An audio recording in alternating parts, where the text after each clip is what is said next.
fluorescent, baby. My soul is hurting. Your touch is burning, baby. Your skin's electric. My heart's fluorescent, baby.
Hello everybody, welcome back to the Blind Press YouTube channel.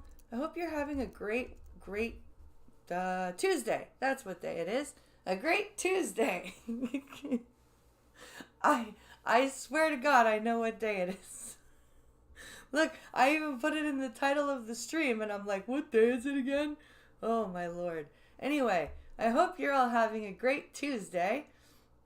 We're gonna be here at least until 3:30 because I've got a bunch of stuff to watch, and then we're gonna do question period live because why the hell not, right? So yeah, I hope you guys, like I said, are having a good day. It's freaking awful outside. As I was setting everything up, I could hear the wind like whipping what sounded like freezing rain against the window. So that's awesome. I freaking hate this time of year, I have to say. I really do. Hello, cannibalistic wizard. Glad to have you here with the dabbing emoji that voiceover calls elbow cow. Doesn't even say elbow cough. It says elbow cow. I don't even know what voiceover is smoking, but oh well. That's that's just how voiceover does things sometimes, I guess. So, yeah. We're not going to jump right into the videos just yet. We're just going to hang out for a few minutes and talk. I just finished reading Dr. Sleep last night on Audible. And I'm telling you, if every Stephen King book was like Dr. Sleep, I would not have a problem reading Stephen King. But, yeah, no, Stephen King has to get weird sometimes, I guess. I mean, not, I guess all authors have to get weird. But, like, I don't know, it still bothers me, the book, not just, I know I have to be still very, what's the word I'm looking for? I have to be specific when I say it. The book, bothers me still. I don't think I'll ever reread that book. It really, really just did not sit well with me. I'm not happy, very not happy with it still. Um, and it's just, it's weird. I've never been bothered by the contents of a book before to that degree until I read it. And I had to stop for a little bit. It was really, really affecting me. I got through it, but it was just not an enjoyable read for me. I was not happy with that. And my best friend was telling me she had the same thing with Salem's Lot, which I haven't read yet. I'm trying to figure out what book I should get. And I just got the Arthur Conan Doyle's The Lost World actually on Audible, so I think I'm gonna start listening to that after the stream. I don't blame you. I mean, kids running a train on a girl.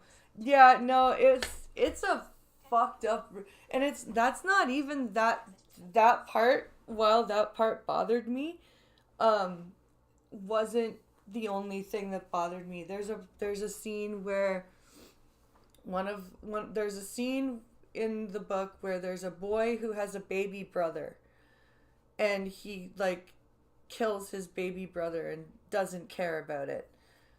Or the scene where Pennywise made the dude drown the toddler in the toilet. I'm like, no, nope, nope, nobody, nope, nope, nope, nope, nope, nope. I'm just, maybe it's because I'm a mom and I have two boys and maybe that's what it is, but I just, oof.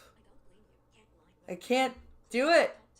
I cannot do it at all. Um, but yeah, I'm thinking, sir, the Lost World's only an 8-hour read for on Audible, so I can get through that, no problem. But yeah, I'm glad I read Doctor Sleep though, because I did enjoy The Shining, but I do have to say that Doctor Sleep is better than The Shining. It's much better than The Shining. Um, I don't know if it's just because I like the character of Dan Torrance a lot, but it's just, to me, it's way better than The Shining. It's it's got more story to it.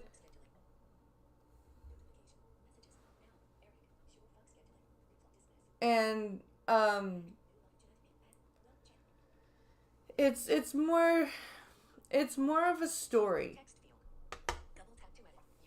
I think, than The Shining. The Shining was a more disjointed than this is, or than Doctor Sleep was, and I'm more like that. I think that's why I liked it. It flowed better.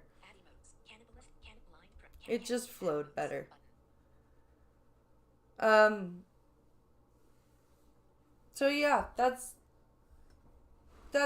my opinion on Doctor Sleep. And what was I gonna say here? Oh look, I think we're gonna start with our Bearing video, because he has got some stuff about Rosie O'Donnell. That Rosie O'Donnell is apparently not doing well now that Trump is president again, which I'm not surprised, because Rosie never liked Donald Trump. We know that. That's not a secret. Rosie O'Donnell and Donald Trump never had a friendly relationship, I would say.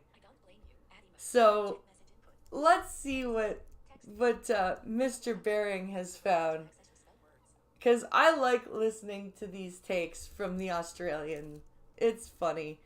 It's like when Canadians watch the election, and it's fun to watch it from the outside.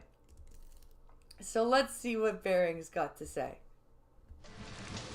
Right now I feel hurt, confused, wounded, unclear, and depressed. I love this. I love how he finds TikTok videos like this. Sugar tits. Bearing. It's Friday afternoon and it's pissing down with rain. We've got like an hour till we've got to go pick up the demon child, and she starts tearing the joint apart. So I thought, let's do a video. You know, something to chuck out over the weekend, I guess. Yeah. The demon child. I know how you feel, Bearing. I know how you feel on Friday afternoons. You're like, oh no, the weekend. Sure, why not? So I think it was the day before the US election, I did a video called The Democrats Are Not Well, or They're Not Okay or something. And in that video, I featured Rosie O'Donnell. You know who Rosie O'Donnell is? Yes, I know who Rosie O'Donnell is. I love these two. I love their dynamic.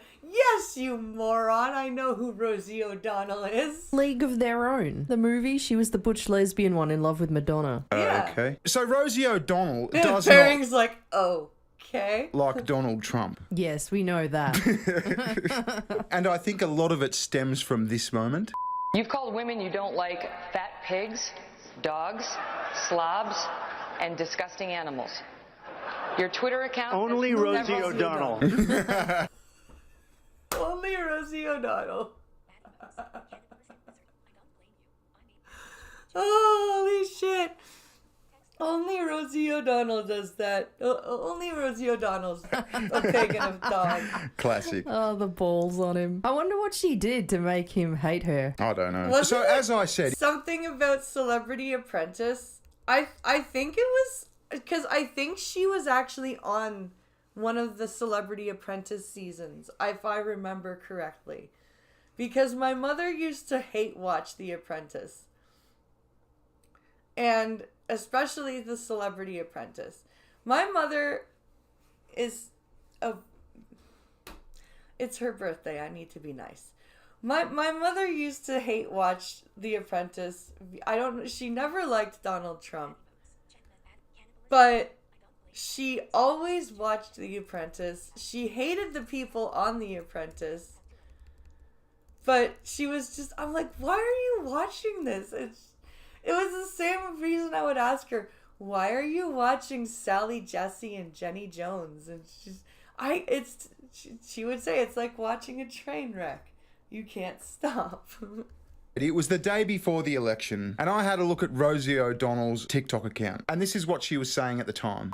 Okay, so how's everybody's nerves about this election? Let's say on a scale of 10 being can't think of anything else and may need some additional medication, I'm like at a 7. So she's at a 7. Okay, she's nervous. She was at a 7. She was very, very nervous, yeah. Well, I thought, let's do a quick video. As I said, why don't we check in on old Rosie? See what boy. Rosie's up to. See how... Oh boy, you found Rosie's TikTok She's again, holding eh? out. And so we just saw Rosie before the election. Yeah, she was reasonably done up. She had a bit of makeup on, the hair was done. She was looking okay for a 7. Well, fast forward 2 weeks. Oh boy. God, it's like a horror movie. Oh, I wish I knew what she looked like. I bet you her hair's all fucking crazy and like I at least brushed my hair before I went live. I bet you her hair's all like fucked up and So I don't want to be mean, right? I'm not going to like just pick on her for the sake of picking on her. I honestly want to check in on her and just check her well-being. And I don't mind. I'll be mean. and let me tell you, it's not good. Doesn't look good. So let's go. All right, so this is the day after the election, and I think Okay. she's still like in a bit of denial because she doesn't freak out too bad here, but it's like an exponential thing. It just gets worse and worse. oh boy. Okay, so this is gonna be good. Well, hey everybody. Good evening. It's almost She doesn't well, sound it's almost time for Jeopardy. We get She doesn't sound very good.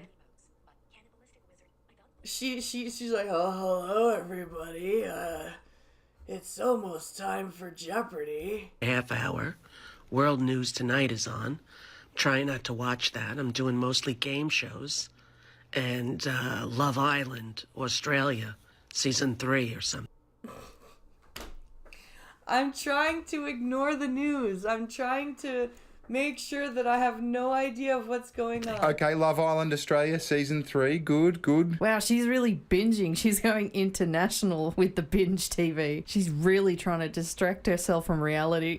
Yep. So she gets to the election. She finally brings herself to talk about it. So what can we say? We watched Kamala do her speech and must have been very difficult. And how about we get rid of the Electoral College? Okay, Oh my god. Now they want to get rid of the Electoral College. Didn't they say that was stupid when the Trump people were saying that in 2020? Maybe she didn't watch The Apprentice. I don't see how that would make a difference. Didn't Trump win the popular vote? Yeah, he won He everything. did. I mean, she's coping, she's grasping. How about we get rid of the... But seriously, didn't the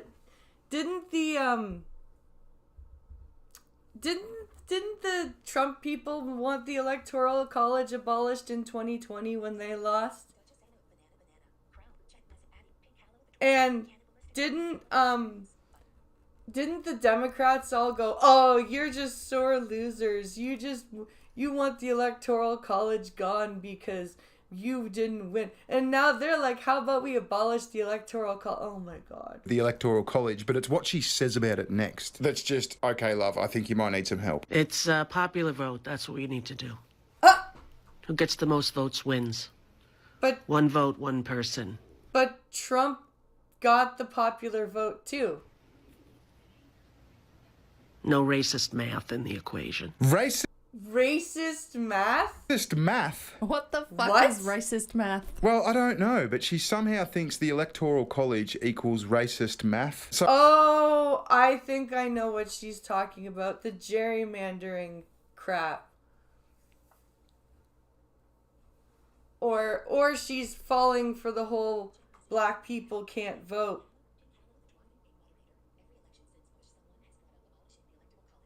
Every election since Bush, someone has brought up abolishing the Electoral College. That's true. That's very true. Because everybody does it because they're so unhappy about the results. Oh, let's get rid of the process. So I don't know. I think it's just one of those woke talking points. Like, it's racism, it's sexism. I mean, I didn't like the result, so it has to be something with an ism at the end. And look, for now, she seems very calm. I think she got those meds she was talking about. What do you think she's on, by the way? I reckon it's got to be something with like a Zapan at the end. Yeah. Yeah. Something like, I can't remember. Or Xanax. Something a Zapan. So what have we got next? How long has this been? How long has this next clip been? Well, I can't remember. She seems to post like every few Gerrymandering has nothing to days. do She with sort of this, gathers no? her thoughts and she finds things to do. You'll see. Oh! It's the fact that the swing states are southern states. Oh. And southern equals racist. Okay, I Talking about how get you she now. gets through her day shortly. Oh God, she's a TikTok therapy person, isn't she? Yeah. Never thought I'd be 62 facing fascism, right? With the little 11-year-old who doesn't get what's going on. I mean, that poor 11-year-old That, is I feel so bad for Rosie's daughter. she like telling them that like we've got a fascist dictator now? I don't know. I still have a hard time believing that it went down the way they're saying it went down. Okay, so The now way that they're saying it went down. I'm having trouble believing it went down the way they're saying it went down. What, do you think that they're lying? You think that they're you think that they're lying? now we get to the election denial bit, because she's like in the stages of grief. And when it comes to this election, there seems to be like, oh my God, we lost the election. It was racism. It was sexism. Then we moved to sort of, oh, it was rigged. It was like, it was fake. There was fake ballots, rah, rah, rah. And it's just a trip, man. I don't know. Elon Musk, like an oligarch in Russia, giving all this money to Trump. Russia, Elon rigged the satellites, he fucking diverted votes. Putin did something, he's got troll farms, I don't know. Putin did something, of course it's Putin, it's always Putin. Hope you're having a better time than I am with all of this, people. But, you know, just sending out a little TikTok, you don't stop. So what have you been doing? TikTok, you don't stop. Oh my God. Why does she do that? Why does she do that? That's not funny. That's not funny. To keep away from the news. It's too much. It's too raw. You know, wound is too raw. Can't really even put any salve on it yet. I just have to wait. Salve? You know, wait I don't think you're supposed to pronounce the L in salve. until it feels like maybe I can touch that area, you know. Whoa. Oh, I don't want to think about her touching any areas. Isn't this just a downward spiral? I can't watch the news, I can't touch it, I can't put any salt on it. My heart feels mortally wounded. Oh my God.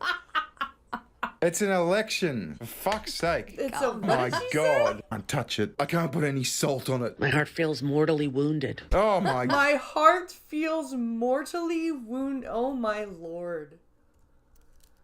Oh, Rosie. Oh, honey. Just go get an actual therapist. God. It's an election, for fuck's sake. Calm down. And I know a lot of you feel that way.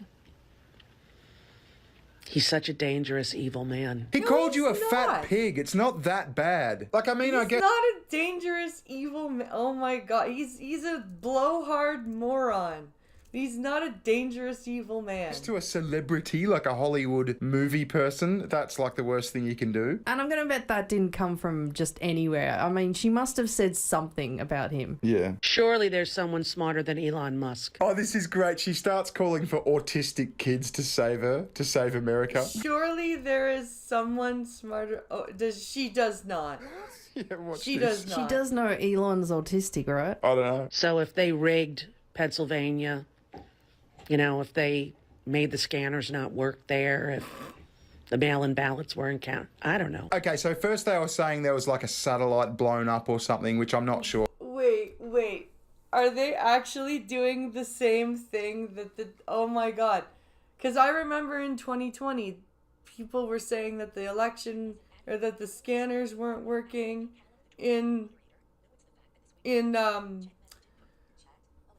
what was it? The voting booths weren't working properly. The mail-in ballots weren't counted all of this is repeated just on the other side. This is so funny.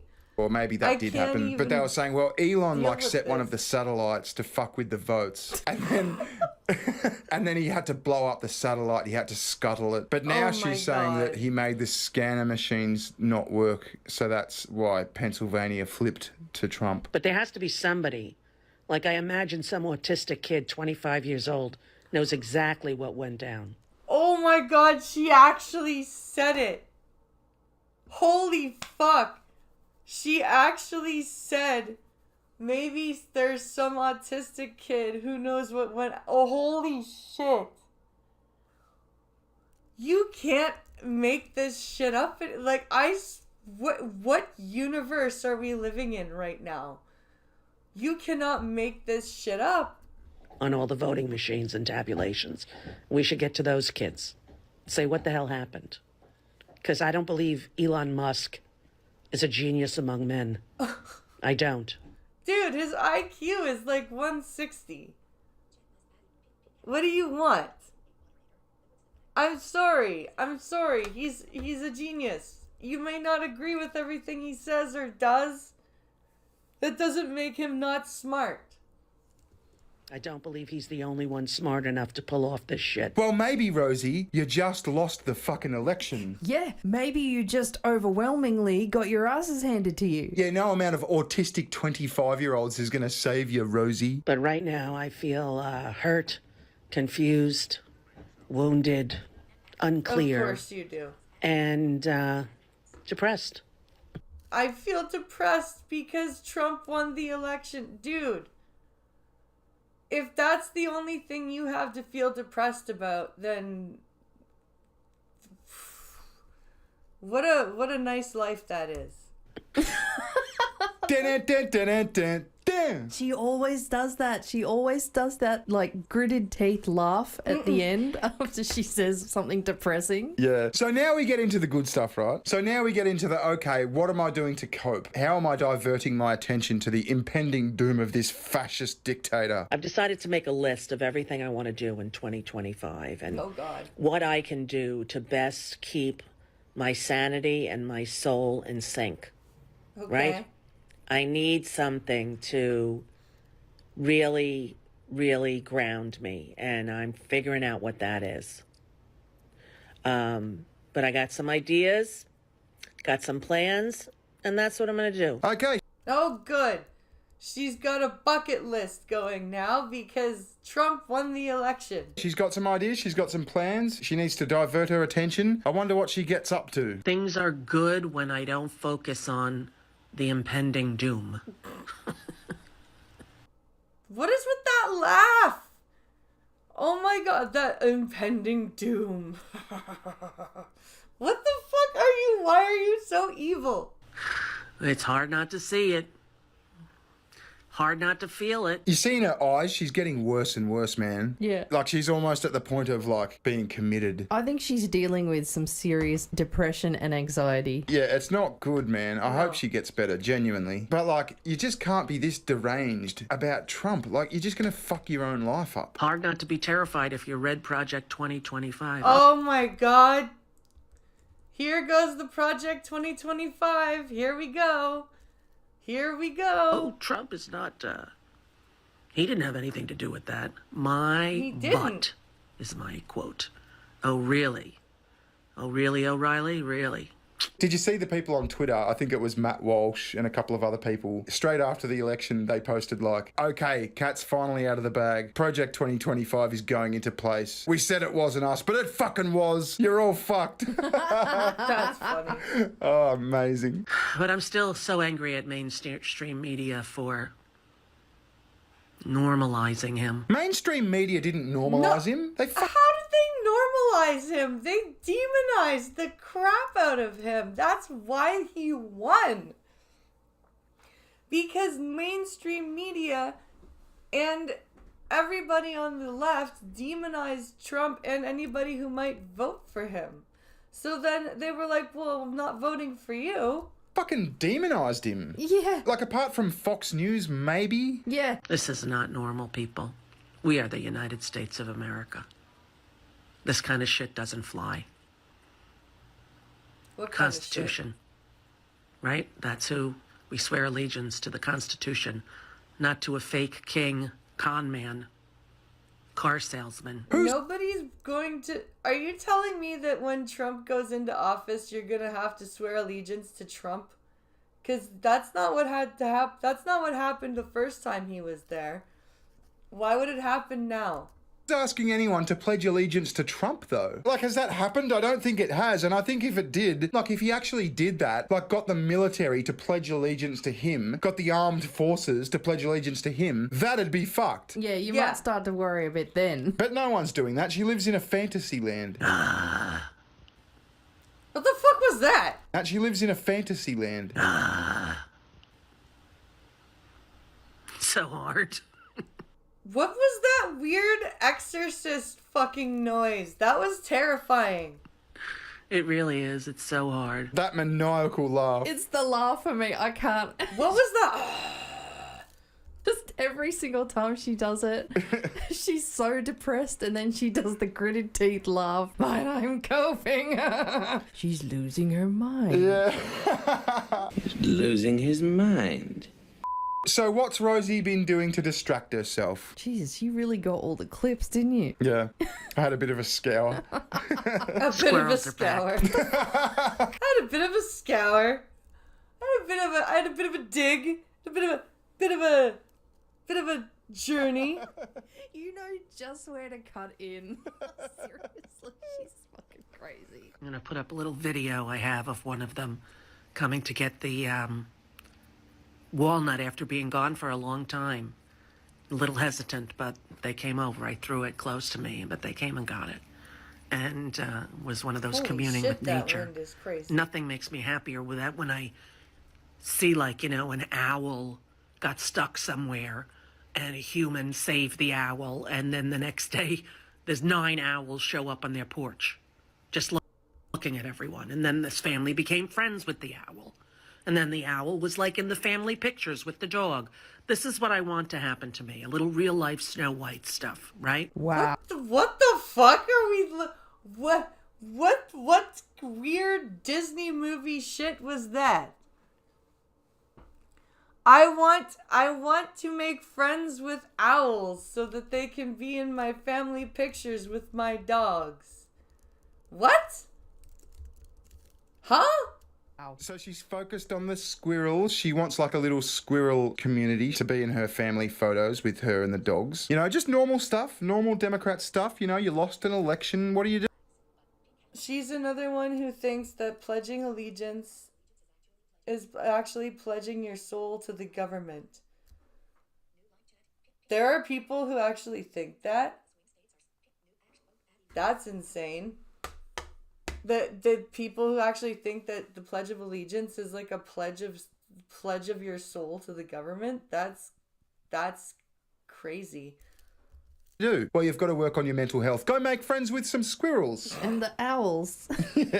It's the body language too. You can see when she's talking, she like strokes her turkey gobbler under her neck. Like that's like a Her nervous thing turkey to do, isn't Is it? it? Like someone's Oh, God. suffering from anxiety. Yeah. I didn't know that. So she's making friends with squirrels, and she's obviously putting a bit of time into social media, but not X. Not X, because X is bad. Elon Musk, bad. So then I today went on Blue Sky because Of course, Blue Sky.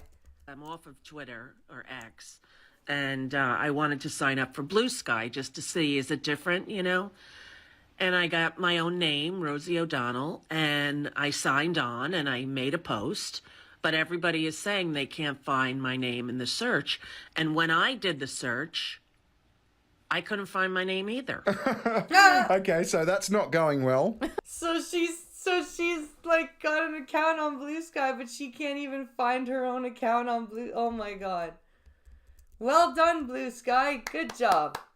Good job. Good job. Nobody knows who you are on Blue Sky. How long until these, like, you know, Rosie and Stephen King are back on X? Oh, I don't think it's Like, going to be long. Like, they're gonna realize there's no fucking audience here. Like, Well, I mean, Blue Sky's got like 20 million people now, which isn't that much for a social media platform. yeah. So I just don't think the engagement's going to be there for them. Like, they're addicted to the dopamine. Yeah. They want the engagement, they want the likes, they want the replies, they want the retweets. And there's just not enough audience on Blue Sky to really do it in big numbers that they used to. So Blue Sky's not working out for her, unfortunately. And I think that's starting to get to her too, because she posted this the other day. Okay, you're not going to believe what just happened. Everybody was asking me, was that Julie Andrews? And it wasn't Julie Andrews, but I didn't want to say that because I felt too sad that Julie Andrews hadn't been around for so long. Julie Andrews is dead, right? Yes. Julie Andrews has been dead for quite a while. So she's talking about Julie Andrews not being around, and she saw Julie Andrews, and she didn't want to say anything because she feels bad because Julie Andrews has been gone for so long. And I'm on the phone with my friend, and it wasn't FaceTime, damn it, because I was like trying to show, and I see this squirrel like jump and run towards me. And I'm like, hello, how are you, buddy? How are you? And then I see the healed scar on the back of her hip. I'm like, it's Julie Andrews. The squirrel is the squirrel is Julie Andrews because it has a scar on its hip. Probably because it fell out of a tree and bounced. Oh my God. Squirrel is Julie Andrews. Oh no, you were right. This is getting bad. I'm starting to feel bad for her. Yeah, the squirrel is Julie Andrews. She named the squirrel Julie Andrews, and she thought it was dead or something, and she's all like elated because she saw this squirrel and she recognized the scar that Julie Andrews, the squirrel, has on its back. She's nuts. And she was on the phone with her friend, and she was pissed off that she wasn't FaceTiming because, oh my God, it's Julie Andrews, the squirrel. She's not gone to squirrel heaven. Oh my God, I was so happy. So now I'm sitting out here with all the walnuts. Oh my God, now I'm sitting out here with all the... Oh my... You poor woman. You poor woman. What you need help. Holy shit. This is sad. This is really sad. Oh my gosh. Oh, wow. Oh. Come on, Rosie. Just, I mean, feel so at bad least for don't her put kid. it on TikTok. Yeah. Yeah, so I think we're going to leave it there because, like I said, this is just sort of getting really, really dark and bleak. Come on, Rosie. I can't make fun of you when you're clinically insane. Yeah, so I thought that was interesting. I mean, can you call it a fun one? Probably not, but it's interesting. And we had to kill some time, so there you go. Thank you very much for watching. So We'll see. That's so sad, but also so hilarious. I don't know why I'm so horrible. Because, Jesus Christ, that's awful. But, oh my Lord, I just can't. I just can't with this. This is insane. I didn't think she was that bad off, but holy shit. That's sad. That is very sad.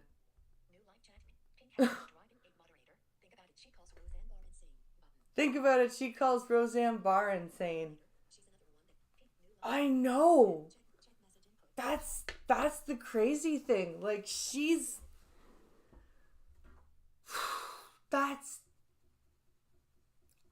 I'm kind of lost for words on that. She's sitting out there with a whole bunch of walnuts because the squirrel Julie Andrews isn't dead. Oh my gosh. Like, I just can't cope with that level of insanity. And then to post it. Like, to post that kind of, like, to be like, yes, I'm going to talk about this and post it online.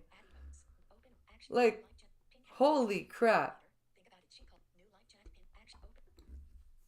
Just, wow.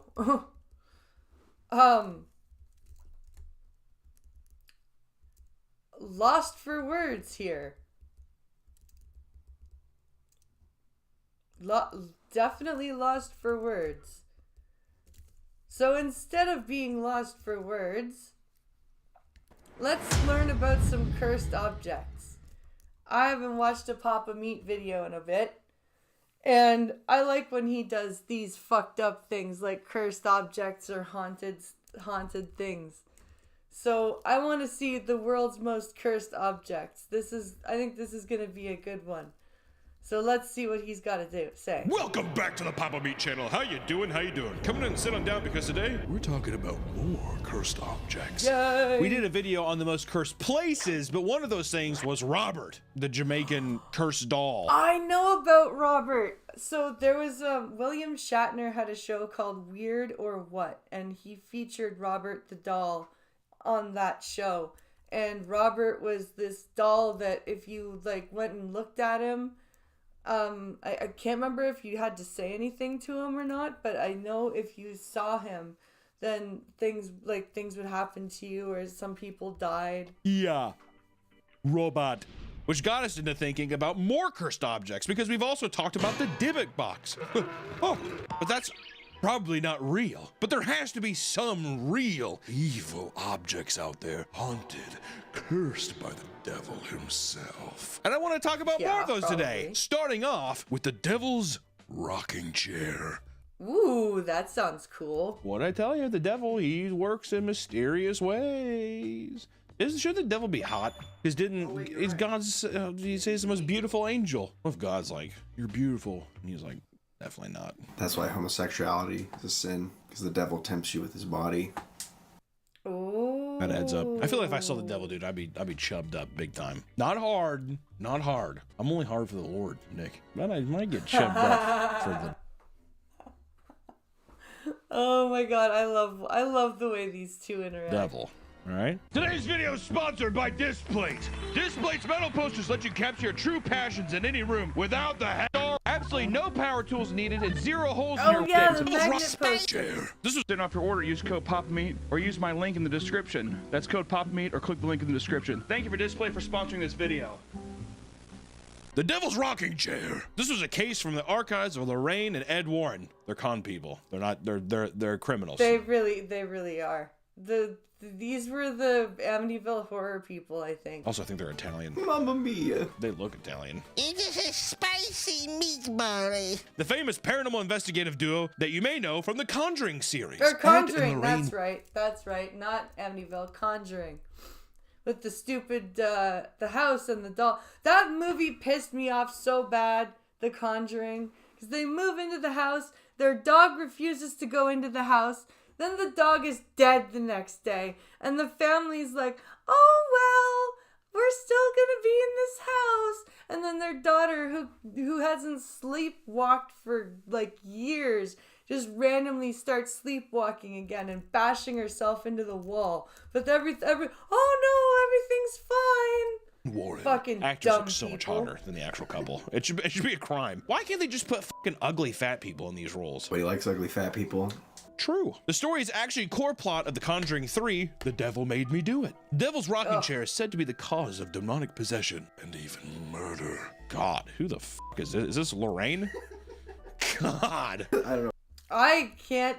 I didn't watch The Conjuring 2 and I didn't watch Conjuring 3, so I've. But TMZ took a picture. Yeah, I like how TMZ's just like, this is ours. This is ours. Okay? We got a video about Leonardo DiCaprio and we got the Devil's Rocking Chair. Okay? It was a haunting. Is that a man? It's a woman. Oh, God. It's hard for me to move past it if I'm being honest, my lord. The chair was owned by the Glatzel family in the 1950s. They had owned the chair for 30 years without noticing any strange occurrences. That is, until 1980, when 11-year-old David Glatzel was possessed by an evil spirit that appeared to be half animal with hooves. Ugh. No, thank you. I don't think that would be a fun thing to be possessed Horns by. and spiky teeth. Ever since that night, David became a different person. He was anxious and disconnected from the world around him. Going through puberty. Yeah, 11-year-old boy's balls drop and he gets hairs on his balls and testicles. No one likes me. He used to be such a bright kid. What happened? Nothing. God.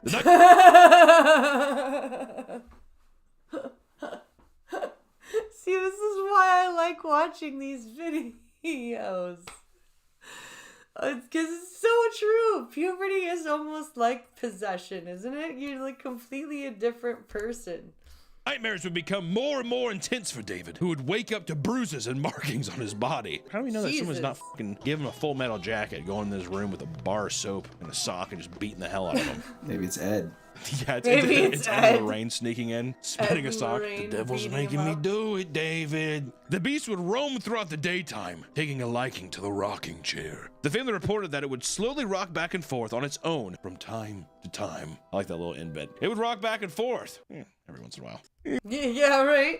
Every so often it would just rock back and forth, you know, because it's a rocking chair. On a blue moon, it very rarely happens. It keeps going more and more. Lorraine and Ed Warren were eventually called to perform an exorcism as David began to feel he was turning into a beast itself. I got these hair. Am I a werewolf?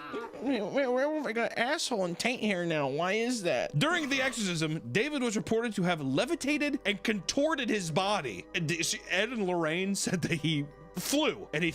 Okay. So they took a thing right out of The Exorcist. And he folded up like a goddamn origami swan. Okay. You have pictures? They're like, no. No, we didn't. No, we didn't. Cameras malfunction near spirits.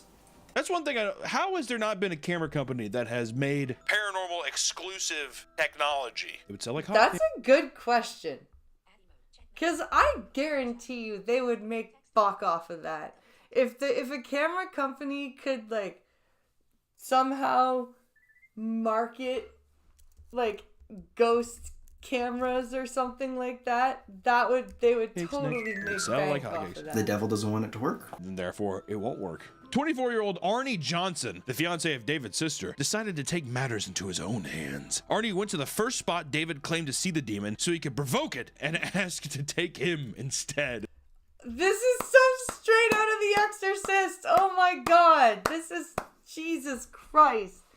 Come into me! God damn you, take me! Like others, I like to imagine the guy's like a pop collar. He's like, leave the fucking kid alone and take me, motherfucker, take me. They were able to successfully remove the demon from David and restore control to his body. However, upon leaving, it soon entered Arnie Johnson. He would come to have the same visions as David. Yeah, which it was odd, but it did possess the man who provoked it, and he did have similar nightmares. Yeah, again, you don't do that shit. You don't fuck around with this. Johnson became possessed. Things took a much more violent turn. He was charged with murdering his landlord and stabbing him repeatedly, which his fiance witnessed fully. God damn. Arnie's just like, I got the devil in me. She's like, okay, thank you. During the court case, they tried to use demonic possession as a defense, but to no avail. Yeah, I don't think so. I don't think you can use demonic possession as a defense in a court of law. Johnson was found guilty and sentenced to 10 to 20 years in prison. He served 5 years and was released for good behavior. What? He just stabbed the landlord to death. He stabbed a human being to death. Yeah, 5 years is fine. Go ahead. How did he get... okay, so if he was possessed and he stabbed the landlord and then he went to jail, how did he continue to have good behavior? I'm confused. Maybe he wasn't possessed. You rapscallion. Surprisingly, the Glatzells kept the rocking chair even after moving houses. Because of this, they were never fully rid of the paranormal occurrences. People who sat in the chair would suffer severe back pain that required medical attention. The chair was eventually purchased by Zach Bagans for $67,000, and it was placed in his Haunted Museum in Las Vegas. Of course. Zach Bagans. Why do I know that name? Isn't he like one of those stupid paranormal investigator show guys? Of course it would be. Zach can't just not let things be. He has to own every piece of paranormal paraphernalia out there. Also, it's probably a fucking uncomfortable rocking chair, dude. Probably. I bought this chair for $67,000. Don't sit in it, you'll get back pains from a demon. Let me get this straight. David sat in a chair when he was 11. And he's like, I'm turning into a monster. We believe that it was him basically just going through puberty, balls dropping. He's probably getting horny, hard for no reason. It's the worst time in a boy's life. Yeah, can you imagine, like, this is the biggest problem with people who don't want to talk about puberty and shit like that, because especially like this when it's like religions, like when it comes to religion, because it's like, it's the devil, you're possessed. No, it's puberty. They damn get hard it. for no reason at all. And then all of a sudden,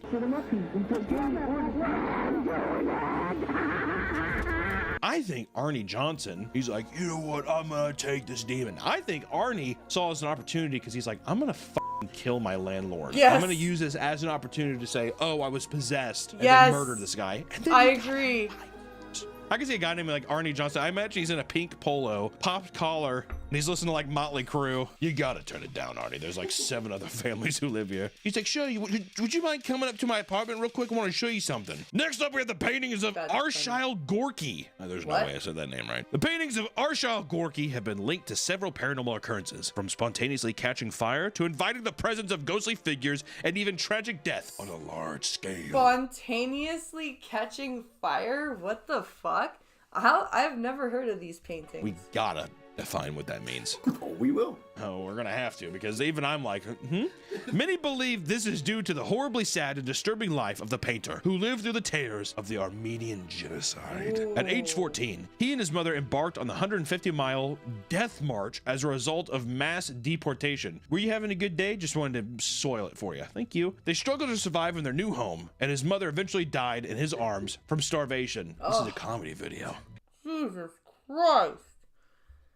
What a horrible thing to have happen. He fled to America at age 16 to live with his estranged father, eventually taking up painting and creating a Russian identity to escape persecution, deciding on the name Arshile Gorky. That's so sad. That's fucking horrible, man. Fucking Armenian genocide doesn't ever... Oh, I want a Russian identity. Arshile Gorky, please. What? I thought the generic Russian name was like Nikolai. Nikolai Despolpovich, Vladimir Polshka. Vladimir Polshka, yeah. Arshile Gorky? Arshile Gorky? Even his later years as a painter, father, and husband, tragedy continued to strike. Gorky's studio had suddenly caught fire and destroyed most of his work. That's horrible. This poor man. This poor man. All he's got is... He lost his mother at 14 because of the death march. Oh my god.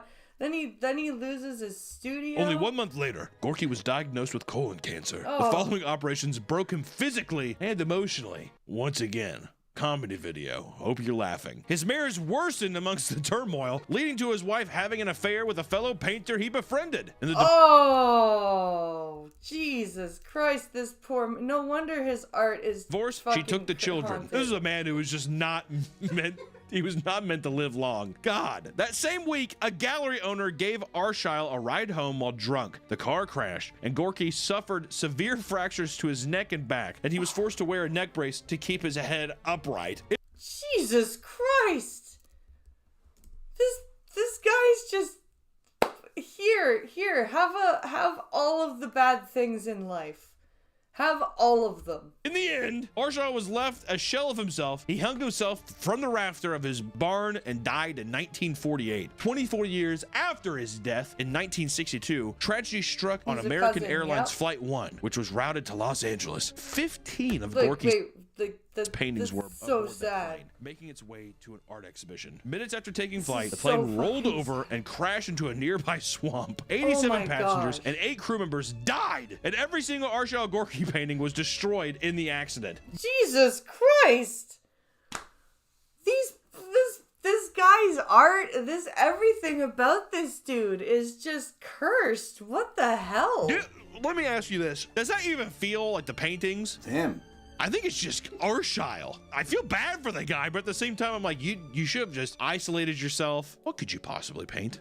How could you have any mental bandwidth to even put brush to canvas after a life like that? You have to wear a goddamn cast to keep your head like still. He's just like, miss my wife. Miss my wife. Next up, Letta the Haunted Doll. Perhaps the most famous and certainly the ugliest, the Demon Doll. I don't think, is Letta gonna even hold a candle to my boy Robert? We're gonna see. I've never heard of this one before. The doll was believed to be a product of 18th century Eastern Europe, and it has been deemed one of the most haunted dolls in the world. They should just get rid of that title. You know how many haunted dolls where they're like, seriously, this one's the most haunted. If Robert or bust. True. Well, actually, who do you think would win in a paranormal fight, Robert or Annabelle? With his giant club feet. The doll was found in the 1970s when 2 brothers explored an abandoned house in New South Wales, Australia. The doll was found under the floorboards and taken home. And the doll was dubbed Letta Me Out. Letta Me Out? Ah ha ha ha ha ha ha. That's funny. Due to jokes being made about the doll seemingly moving out of the bag it was put inside. I like how that's a cute name. The doll moves itself out of the bag on its own, and the Australian's like, oh my god, look at that. I'm gonna let it out of the bag, eh? It was also discovered that the doll's hair was 100% real. Okay. No. The Letta doll, not gonna lie, pretty haunting looking. That's creepy. Real hair? How is that even possible? Did they like stitch real hair onto the head, or is this an actual like person? This looks like any lesbian New York stand-up comic I've seen in the past 10 years. Can I just put that out there? Can I be so bold to put that out there? Letta looks like a New York lesbian stand-up comic. That or Adam Friedland. I can't tell. Letta was known to move around by itself, leaving small scuff marks from its shoes all throughout the house. Being in close proximity to the doll has led many witnesses to scream, vomit, and pass out. Scream, vomit, and pass out in that order? It said dogs that came in contact with it would constantly try to tear it apart. You don't put your dog near that thing for real at all. That doesn't seem that crazy. It's a dog. A little yummy treat. But this dog's possessed. It's like, no, I don't know. If dogs, I trust dogs and cats, man. If it wants to destroy something like that. No, it's a dog. If I was a dog, I'd bite the shit out of that thing. Look at it, it's ugly. Could be the human hair too. Maybe it smells like weird to them. Yeah. Do you keep a doll that has human hair? No. No. It's in the garbage. I'm even I'm being honest, like when I hear this, I was like, oh, toothbrushes or paintbrushes, or it's boar hair. Yeah. Boar hair, Nick. Oh, this one's made of horse hair. Witnesses have claimed to see many paranormal things surrounding Letta the doll. Like facial expression changes. These things happen, and I constantly ask myself, why do you not just throw it away? Right? Sorry, but if a doll's face changes, get the fuck rid of it. You should be like, cool. You just take it, you just... Bye-bye. Maybe they tried getting rid of it. They never tried getting rid of it, dude. That's what Robert tried to get rid of it, and it would always come back because the little kid would probably dig it. Well, yeah, the kid was digging it back up. I mean, he kept the whole thing his whole life. He was a freak. He was attached to it. Items surrounding the doll being moved or falling from the wall. So basically knocking off picture frames, toys around it being moved. Sudden destruction of light bulbs. Letta's causing power surges and having bulbs explode. And yeah, fucking chop up the doll, get rid of the doll. Fuck that. This doll might actually be a real, whenever the doll is transported object. in moving vehicles. That one. You can't get me with that one. All right, I was kind of like, oh, this is kind of creepy, right? The doll has radiation in its hair and it blows up a light bulb. But it's like, really? Don't want rain? Don't move, Letta. Don't put her in a vehicle because it will rain. The doll still remains with its original owners. What? And today he refused to sell it out of some sort of obligation that he now feels he has to care for it. Creepy. Insane. They're insane. And here's the thing. I know there's a lot of people who are going to be like, oh, well, it's obviously fake. It's fake. Let's say it is real. It is real. How do you even communicate with somebody who's just like, I just like being tortured? Well, it's just a mysterious doll. It blows up light bulbs and makes it rain. What if Letta was one of the reasons that caused the hurricane? A big... That's too funny. That's too funny. This is why I like watching right now this. Is weather machines and how a certain political group is fucking causing the weather to happen on this election cycle. How do we know it isn't that man with Letta out in the ocean, just like... How do we know, Nick? We can't know. Next up, the Hope Diamond. The Hope Diamond is a blue diamond that was extracted in the 17th century. While famous on its own for its size and beauty, the diamond has been removed for carrying a curse that has led to the untimely demise of several people throughout history. You know what it kind of looks like? It looks like the heart of the ocean from Titanic. Oh, you're right. Could be that old bitch, and she's just like, it's been 90 years, or whatever she says. Was she actually alive when they made Titanic? Hell no, dude. I bet they're not even fucking real, I bet, dude. I think the real Rose was alive when they made the Titanic, wasn't she? I could be wrong. Was Rose from Titanic real and Leo? Leo wasn't. Oh, so now it's okay, yeah. Collected in India, the rare diamond was originally purchased by King Louis XIV from Jean-Baptiste Tavernier, who claimed to have acquired it from the Kohler mine of the Golconda region. Definitely didn't say that stuff right. After being stolen during the French Revolution, it was found in the collection of King George IV, and after his death, it was bought by Lord Philip Hope in 1830, which is where the name Hope Diamond comes from. Huh. Interesting. Now, why is it cursed? I wonder why. do you mean you wonder why? It's because his name's Philip Hope. Some of the notable deaths of this diamond's possessors include Marie Antoinette. What happened to her? Just kidding. She inherited the diamond after King Louis XIV's death, only to be guillotined 9 months later during the Revolution for crime. 9 months later after she... Oh, that's funny. Against the Here's state. this See that diamond performance? shop. Sick. Or Princess Marie Louise, Marie Antoinette's close confidant. She wore the diamond temporarily, only to die soon after during the September Massacre in 1792. This was during the Revolution, when the mobs of Parisians murdered people, mostly prisoners, believed to be the Old Order. The French Revolution sounds fun. Good time. French Revolution. Yes, it does. It doesn't it though. Except then the terror came along, and Napoleon showed up. Revolution video. People would love that. You know why I don't want to do it? Because I hate the French. Or we can talk about Willem Falls, a Dutch jeweler that shaped the uncut 115-carat diamond into its current shape. And after doing so, his son allegedly stole it from him before murdering his father and then taking his own life. You know what the curse is? It's that it's like you can't trust a single human being to have just like a nice thing. No one can ever just let somebody have a nice thing. No nice things for human beings. Nope, not at all. This is the curse. Or Simon Marchand, a Greek merchant who briefly owned the Hope Diamond, and after reselling it in 1910 to Pierre Cartier, he took his own life by driving off a cliff with his wife and his child in the car. Oh my god. Wow. Murder-suicide over a diamond because he sold it to a Cartier. It almost seems like people who own it and then they get rid of it, that's when they're cursed. It's almost like the Hope Diamond's just like, you have to stay with me forever. Or we can talk about Evelyn Walsh McLean, owner of the Washington Post. After buying it from Pierre in 1912, her mother-in-law and son died abruptly. Soon after, her husband left her, but was declared legally insane in divorce proceedings. He passed away in a psychiatric hospital. Lastly, her daughter died of a drug overdose. And then finally, James Todd, the man tasked with delivering the diamond to the Smithsonian, crushed his leg and received serious head wounds in 2 car accidents. A large part of his house in Maryland also burned down. I will say so far in the list that to me, I'm like, this feels like the actual most cursed object so far. I would say out of all of them so far, you would not see me dead wearing or touching that fucking necklace, dude. But we can also talk about the Thomas Busby chair. A lot of chairs, dude. Also, you can't go from Devil's rocking chair to the Thomas Busby chair. This better be good. Thomas Busby was a criminal and drunk living in North Yorkshire in the 1600s. We're already off to a good start. Thomas Busby from Fay, Yorkshire, eh? Yeah, in the town drunk.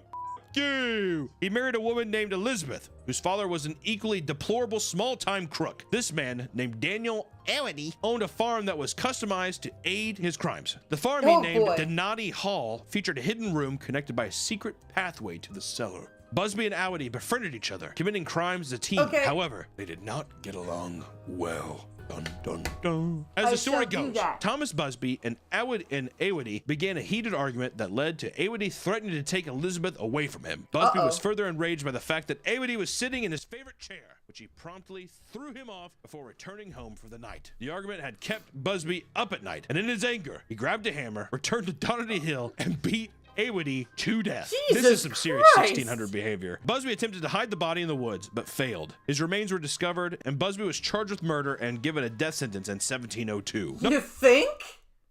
Holy fuck! Not only was he being hanged from a gibbet, but his body would be dipped in tar and presented in front of the inn that he owned, now renamed Busby's Stoop Inn. Dude, how brutal, man. How f***ed up is that? You're gonna be hung, but they're gonna dip you in molten hot fucking tar. You know they threw feathers on him and shit, too. That is one thing. If I could go back in the day, I would tar and feather somebody in a heartbeat. Wouldn't you not? Probably, if I was at the time. At the time? Yeah, you know how fun that would be? What else are you gonna do? Read a book? Doesn't happen every day, too. So that's like a big event. Yeah, it is a big event. It's almost just being like, oh my god, they're gonna tar and hate somebody. You know, and you it's like, let's go to the stoning. I kill a chicken, like rip out the feathers real quick. Many deaths and paranormal occurrences have been linked to the inn, specifically his favorite chair. Supposedly on the way to his death, he cursed the chair and anyone who would choose to sit in it. Once again, why would you curse the chair? Curse this chair and anyone who sits in it. Damn it. I'm so angry. I believe that to be true 100%. A guy being like, don't fucking sit in my chair when I'm done.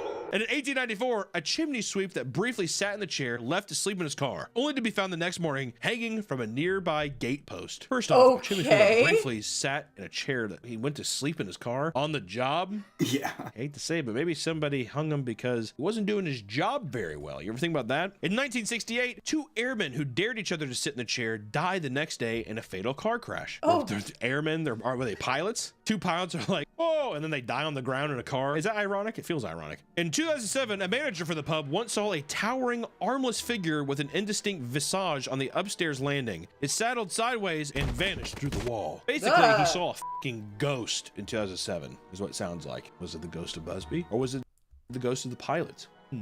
Eventually, the chair was secured in a cellar before being donated to the Thirsk Museum. It now sits untouched for decades, high up on a wall to prevent anyone from sitting on it. Yeah. Nobody sit in that chair or you'll die. It's kind of up, dude. You think even if you just touch it, you're still cursed? You gotta sit in it. You have to sit. Okay. What if you talk shit on the chair if you also get cursed? What if I you wouldn't sit in talk that shit and on it the looks chair? uncomfortable. Busby's just like, it's a comfy chair, you fuck. Or we can talk about the Iceman curse. The Iceman, known as Otzi, a 5,300-year-old mummified hunter that was discovered by a German tourist in Tyrolean Alps in 1991. Yeah, that's kind of recent. In terms of finding like a preserved body, how often do we find, you probably don't find preserved bodies that much, do you? While the discovery itself was celebrated, there's a dark and strange phenomenon in which those that helped retrieve Otzi were subjected to unfortunate deaths. This was known as the Iceman curse. In 1992, forensic pathologist Rainier Hen used his bare hands to help put the mummified corpse into a body bag. Later, while on his way to give the lecture about the Iceman, he died in a fatal car accident. Oh, that I don't know if sucks. I would touch the body, even if it's that old, with my bare hands. Yeah, I don't think I would do that. I would. You'd want to put gloves on, like not just because you're like, oh, I don't want to touch the body. It's you don't want to contaminate it, right? You want to handle it with care. Gloves on, dude. Is there still bacteria? Would he still have bacteria if he's that preserved, or would he just be clean? That's like a big thing going on right now as the ice caps are melting. Bacteria that was like lay dormant is now awakening.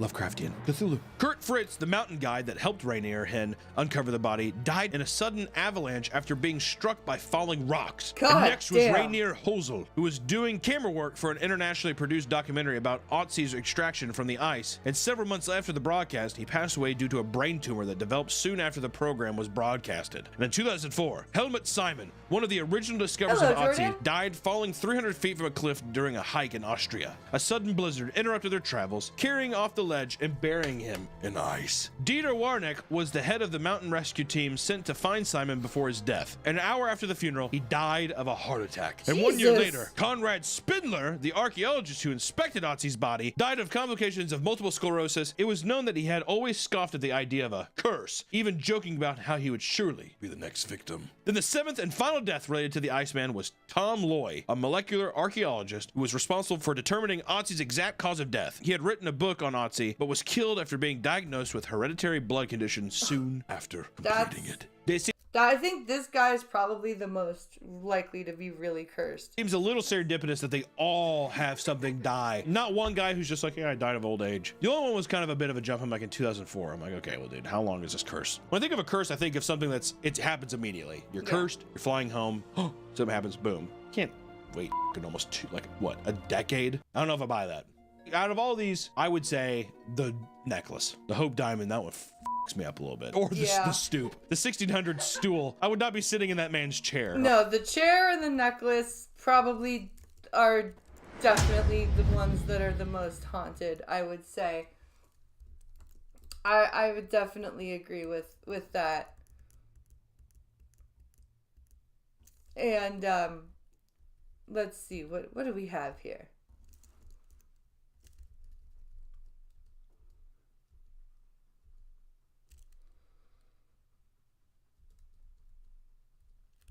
Let's see here.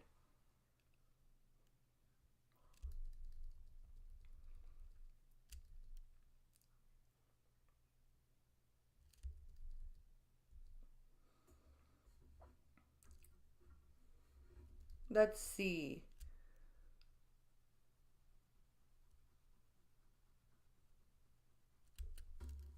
It's not about That's it. Oh, this is gonna be good.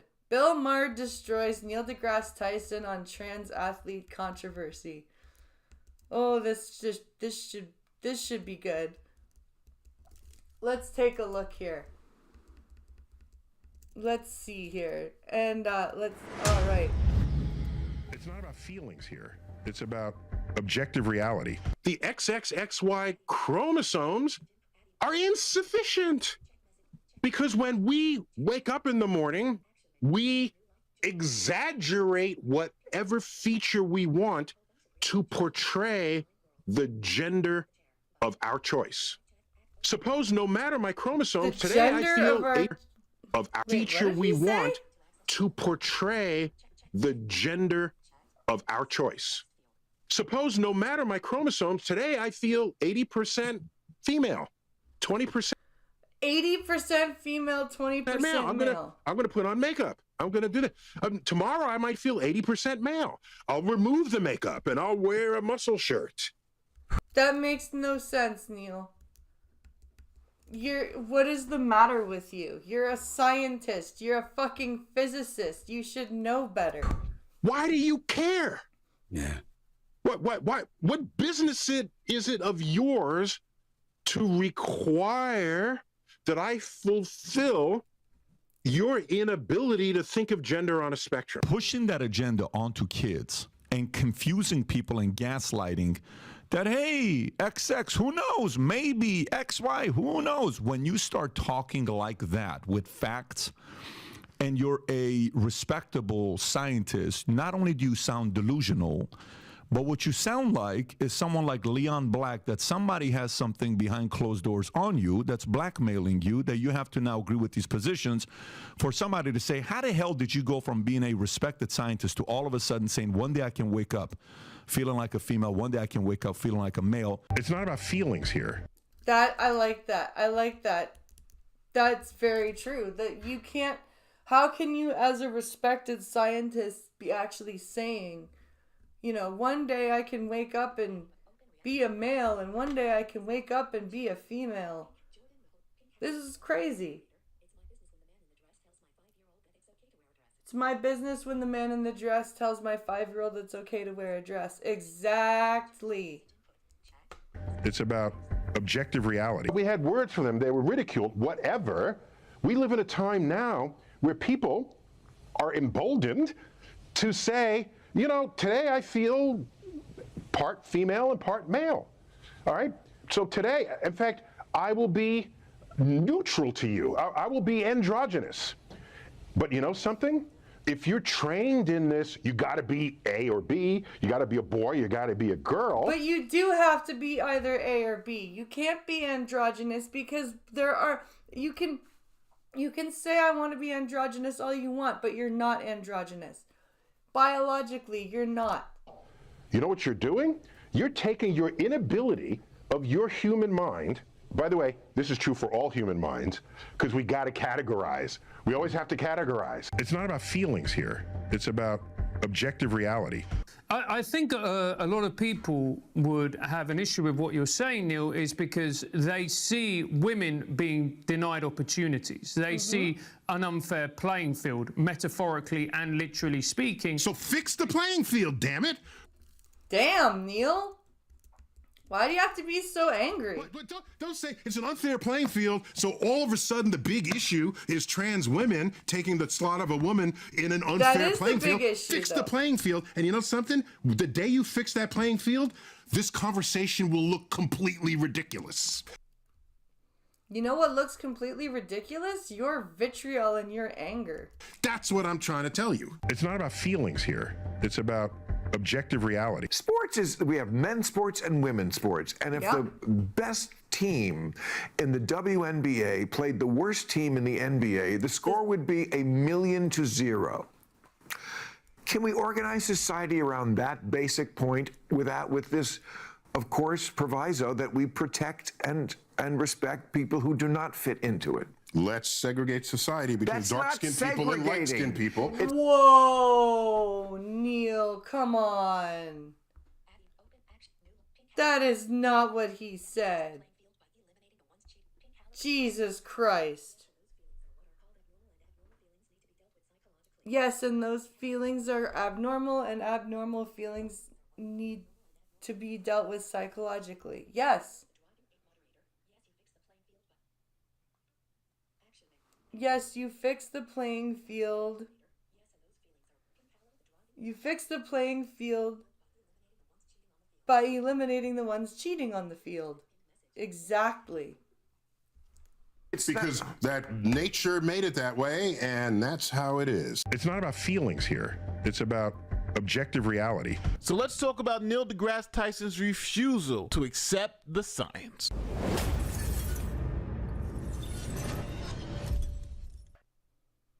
Okay, from Wikipedia, Neil deGrasse Tyson, born in 1958, is an American astrophysicist, author, and scientific communicator. Now, if you recognize Neil, it is probably from his work as a scientific communicator. Now, some other well-known scientific communicators are Carl Sagan and Bill Nye the Science Guy. Now, here is Neil deGrasse Tyson in his role as a scientific communicator on the show Cosmos. All of recorded history occupies only the last 14 seconds.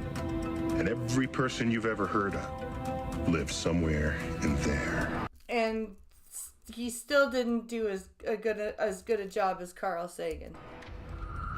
All those kings and battles. Now, during the opening of this video, you kept seeing this clip play. It's not about feelings here. It's about objective reality. Because it's not supposed to be about how someone feels about something. There's an objective reality that we can all pretty much agree on. Now, when it comes to biology, it's pretty objective reality. You're either X, Y, or you can be intersex. 98% of... He's using the same talking points. How about sports Adam Conover tried using with Joe Rogan?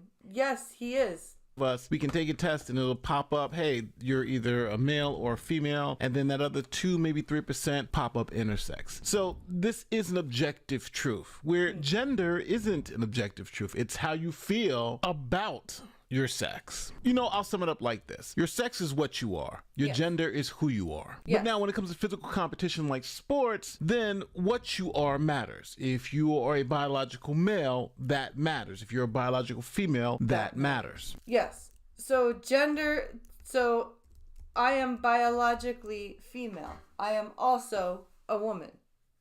You know, like that is... Now, why does it matter? Because men have a biological advantage over women when it comes to physical activity like sports. This is not controversial. Even Neil deGrasse Tyson accepts this fact. But I think Serena Williams has been on record as saying that she would lose to the top 1,000 male tennis players. Yes. So my point being, you could be number 999 best in the world as a male tennis player and become immediately, if you decided to identify as a woman, the greatest woman tennis player of all time. Yeah. Is that fair? I don't think it is. Okay, so now watch. So it turns out, and I've done this, but others have done it as well, but I did it for myself to know it. If you look at world records from world-class athletes, let's say track and field, the 100 meters, men are about 10% faster. 200 meters, 10%. It fluctuates, but on average it's about 10. The marathon, the men do it about 10% faster, okay? And you look at reflexes, it's about 10% faster. Yes, you're agreeing. You're agreeing with everything that Pierce just said. Just say, no, I don't think it's fair. Where you have the biggest differences in weightlifting, but for speed and reflexes, it's about 10% faster. Now, 10% doesn't sound like a lot, but think about it in tennis. Serena Williams, who's the greatest female tennis player in the history of the game, would be number 1,000 if she played with the men. So that's the type of difference we're really talking about here, people. Okay, so now you have a person who's a man, and that man wants to now identify as a woman and compete with women in women's sports. Now, the answer here should be simple. We segregate sports based on biological realities. It's not about what you feel, it's about what you are. Yeah.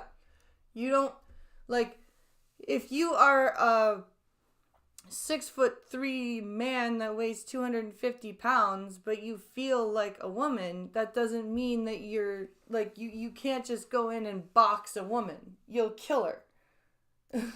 It's not about feelings here. It's about objective reality. So now, I've given you a lot to retain before we get to the clip. So, in this clip, Bill Maher is going to push Neil deGrasse Tyson on whether biological men should be able to compete with biological women. Scientific American, the magazine. I remember when it was around when I was grew up with it, yeah. Grew up with it. Yeah.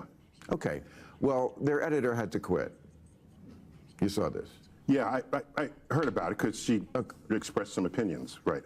Yeah. She expressed some opinions. Sure, but it sure didn't sound scientific. It didn't sound like the person I would want to be running Scientific American. Okay. It was a rant on Twitter. Okay, I could read it to you. It's really ugly. You know, I apologize to younger voters that my Gen X is so full of fucking fascists. The editor-in-chief of Scientific American, Laura Helmuth, has stepped down after facing intense backlash over a profanity-laced tirade targeting Trump voters on election night. Helmuth announced her resignation on Blue Sky, writing, "I've decided to leave Scientific American after an exciting 4.5 years as editor-in-chief. I'm going to take some time to think about what comes next and go birdwatching." So she went on this crazy tirade, and she went on this crazy tirade and had to step down because it was completely unscientific on after Helmuth anything. called Trump voters fascists and mocked their election night celebrations. In one post, she referred to them as the meanest, dumbest, most bigoted high school classmates. The backlash was swift, with critics accusing Helmuth of being a political activist rather than a neutral leader of a 179-year-old science magazine. She deleted the post and apologized on November 7th, admitting her comments were offensive and inappropriate. You think? The post resurfaced earlier this week on X, where Elon Musk, a vocal Trump supporter, chimed in, calling Helmuth a political activist who has taken over a scientific institution. Yeah. Helmuth, a cognitive neuroscience PhD, became editor-in-chief in April 2020 and previously worked for outlets like Smithsonian, Slate, and The Washington Post. Slate? Oh God, why see Slate and the Washington Post? Those are not very reputable, especially when Jeff Bezos had to step in with the Washington Post and be like, "Hey, stop being so biased." She leaves behind a legacy marred by controversy. Okay, I'm not. Okay, I'm not a gasket right there. I'm not for. All right. Yeah. I'm not for canceling anybody on either side. Yeah. So But here's what I think is the scandal. What? This is in Scientific American. Yeah. Less than a year ago. Inequity between male and female athletes is the result not of inherent biological differences between the sexes, but of biases in how they are treated in sports. That's nuts. That's not scientific. That's not scientific at all. That's absolutely batshit crazy. And it sure ain't scientific, and it's in Scientific American. Now, interestingly enough, you just heard the clip of Neil deGrasse Tyson agreeing that that's not scientific. He ran the numbers himself, remember? He said, I ran the numbers. I know it's about 10%. Some is just bigger in weightlifting. He actually said that. So he knows that statement is not scientific. It's just something they're trying to push a narrative. But let's hear him respond to it, because again, he's very slimy in the way he answers these questions. You'll see what I'm saying in a second. And that's why the Democrats lost the election. It's true. Oh, and listen to Neil laugh. Bill, every 20 minutes on your platform, you come up with another reason why the Democrats lost. You already... Because there are so many. There's a reason why he comes up with a new reason every 20 minutes, because there are so many You already have the answer. They lost the election. So anything you say is why they did it. First of all, you don't watch this show, so you don't know that. I know you don't, and it's okay. But you talk as if you do, and you fucking don't. And that's okay. Just don't bullshit me. That's the one. Listen to him cackle. This is pathetic. Oh my lord. I have already lost a lot of respect for Neil deGrasse Tyson, but holy shit. I think people can't ever do on this show is bullshit me. And that's fine. But I don't say that. I have very good reasons. But engage with the idea here. What I'm asking is, Scientific American is saying basically that the reason why an WNBA team can't beat the Lakers is because of societal bias. What you're saying... Now, I just want to stop it here and say again, Neil deGrasse Tyson knows that's not true. You just heard him say it, right? He knows that's not true. He knows the differences are biological, scientifically speaking. Let's see what he says. Is not Scientific American says that. An editor for Scientific American says that, who no longer has the job. So don't indict a 170-year-old magazine because somebody. Okay, this is called Scientific American, and they're printing something because someone enters the cesspool that is social media and then participates in that exchange. This is not in social media, though. It's written in Scientific American, and the editor still allowed it to be written. So why can't you let's just talk about science? Why can't you just say this is not scientific and Scientific American should do better? Well, does she still have her job? No, not because of this. No, yeah, it's not because of that. It's not because of that article that she doesn't have her job. The scandal is not her tweet. The Because that was like a year ago, was it? Which one was a year ago? I think a year ago, women still couldn't beat men in basketball or any other sport. And it wasn't because of society. So I told you, Neil deGrasse Tyson is very slippery. But I think Bill Maher, he's trying to say, I have him here. It's not society. That's the reason a WNBA team couldn't beat an NBA team. It's biological reality. Yeah. It's science. The science is the reason why, right? It's truth. And now, can Neil deGrasse Tyson just admit that truth? We've heard him actually admit it earlier, but can he admit it now? Let's see. You don't see a problem. By the way, long distance swimming, women might actually have the advantage. You can look into that. Yeah. Where? Maybe long distance swimming, Yeah. yes. Okay. Yeah. Just, I've looked into it. I've looked into it. How? How have you looked into it? Just by watching women swim, you creep? Yeah. Well, I'm going to file you under part of the problem. Now, the craziest part about this interview is that Bill Maher and Neil deGrasse Tyson had this conversation before. And Bill Maher essentially said the exact same thing. But listen to how Neil deGrasse Tyson answered the question previously. Sports is, we have men's sports and women's sports. And if the best team in the WNBA played the worst team in the NBA, the score would be 1,000,000-0. Can we organize society around that basic point with this, of course, proviso that we protect and respect people who do not fit into it? Let's segregate society between dark-skinned people and light-skinned people because that nature made it that way, and that's how it is. So, well, nature did make it that way. And it's not segregating. Well, there was a time segregating anything. That attitude 150 years ago was 2 years ago. So as you see, Jesus Christ. He's actually going with the segregation crap still. This is insane. I am so sick of hearing this if you want women and men to be segregated in sports, then you want blacks and whites to be segregated in everything. What? deGrasse Tyson is now comparing it to the civil rights movement, right? If they deny men from competing with women, that's just as bad as denying blacks from using white water fountains. That's the way he's thinking of the issue. Yeah. But now, watch what happens when people take that off the table and say, hey, Neil, listen, that's not what we're saying. People can do whatever they want. We're just saying in sports or in women's spaces, that's where this becomes an issue. When your biological reality, that facts, that science, differs than what you feel. I do not know a single person who wants to prevent people from dressing how they want or behaving how they want or choosing any name that they want. However, the problem is... So you don't... But you know such people are out there. I'm sure such people exist in the same way that there are people who believe that the earth is flat and so on. But they're a tiny minority. They exist. It is I don't know how tiny they are, given the dialogue. Oh, my Lord. Neil, just stop. Just seriously, just stop. This is pathetic.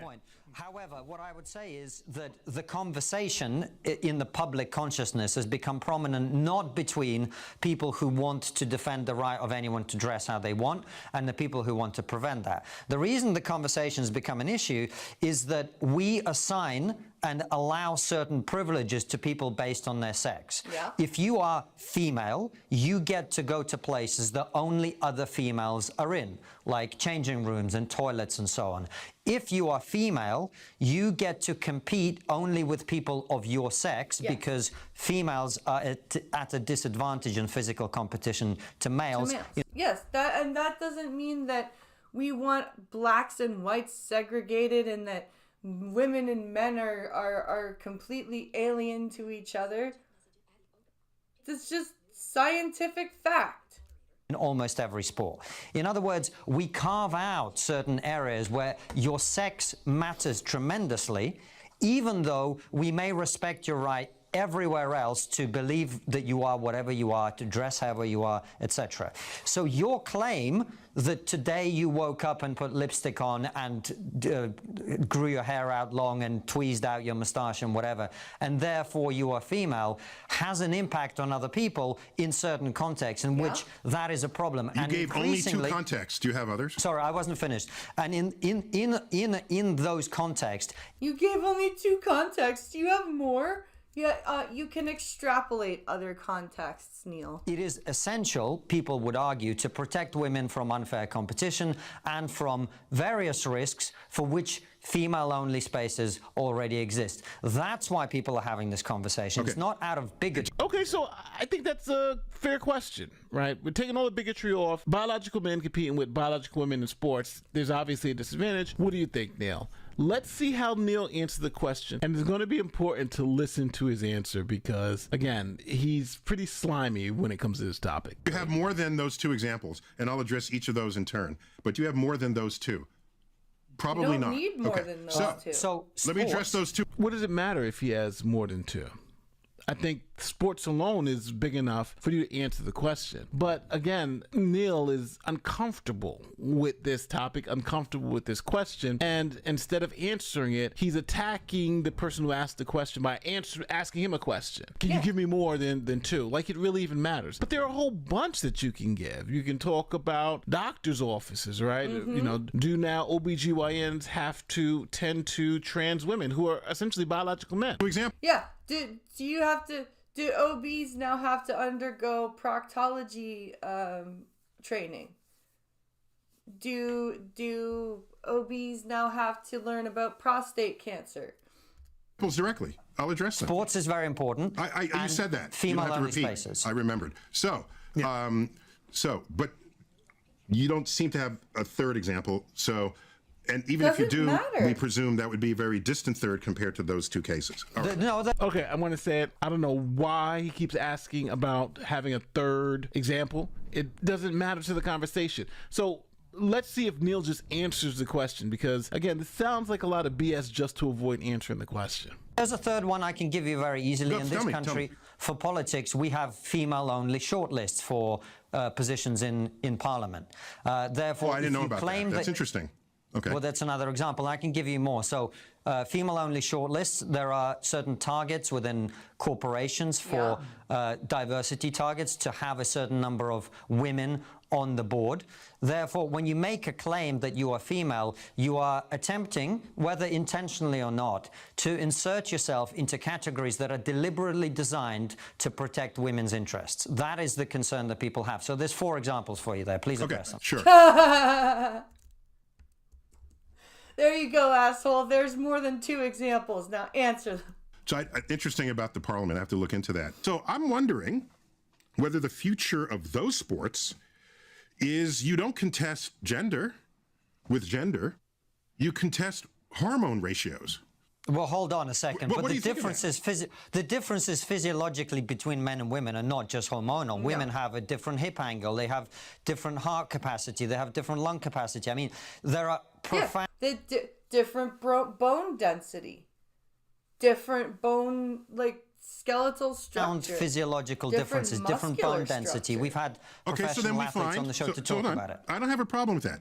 So then you find ways to slice the population so that whatever the event is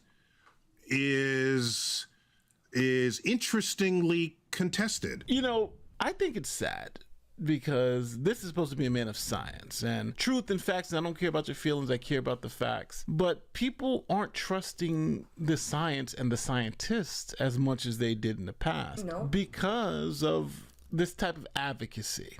And this is why it gets dangerous when you have this type of advocacy coming out of actual scientists, scientific communities, because then you get people not trusting things like vaccines. You get people not trusting things like medical treatment. And it gets really frightening because there's so much more that science can do to help us, but because people are not wanting to look at what science is doing right now, you gotta have more examples every time. That's how it goes. That's true. That's very true. But I think that's why people are starting to trust like doctors less and medical treatments less, because of scientists like this, making stupid claims and making all these ridiculous proclamations about gender and segregation and making all these ad hoc arguments that don't make sense. All right, I am going to go to the washroom and make another cup of coffee, and then we're going to get into some more videos. So let me just mute, and I shall return in a moment. Share the stream while I'm gone, and I will be right back.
All right. We have returned.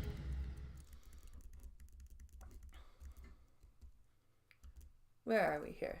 All right. So apparently Trump has made a big tariff announcement where he's gonna like tariff the crap out of Canada and Mexico starting on day one of the election or of the office of his office takeover. And Polyev has a response to that. So we're gonna take a quick look at that, and then I've got an MP debate on the GST break that we're gonna take a look at. So let's jump into this real quick. So let's see what Polyev has to say. The United States is the greatest economic and military superpower in the history of the world, and they are our neighbor. The U.S. is responsible for $1.2 trillion of our trade. We trade almost twice as much with the Americans as we trade with the rest of the world combined. Wow. Trade with the U.S. is 40% of our economy. President Trump yesterday made an unjustified threat of a 25% tariff on our already weak and shrinking economy. I didn't know that that it was 25%. That's huge.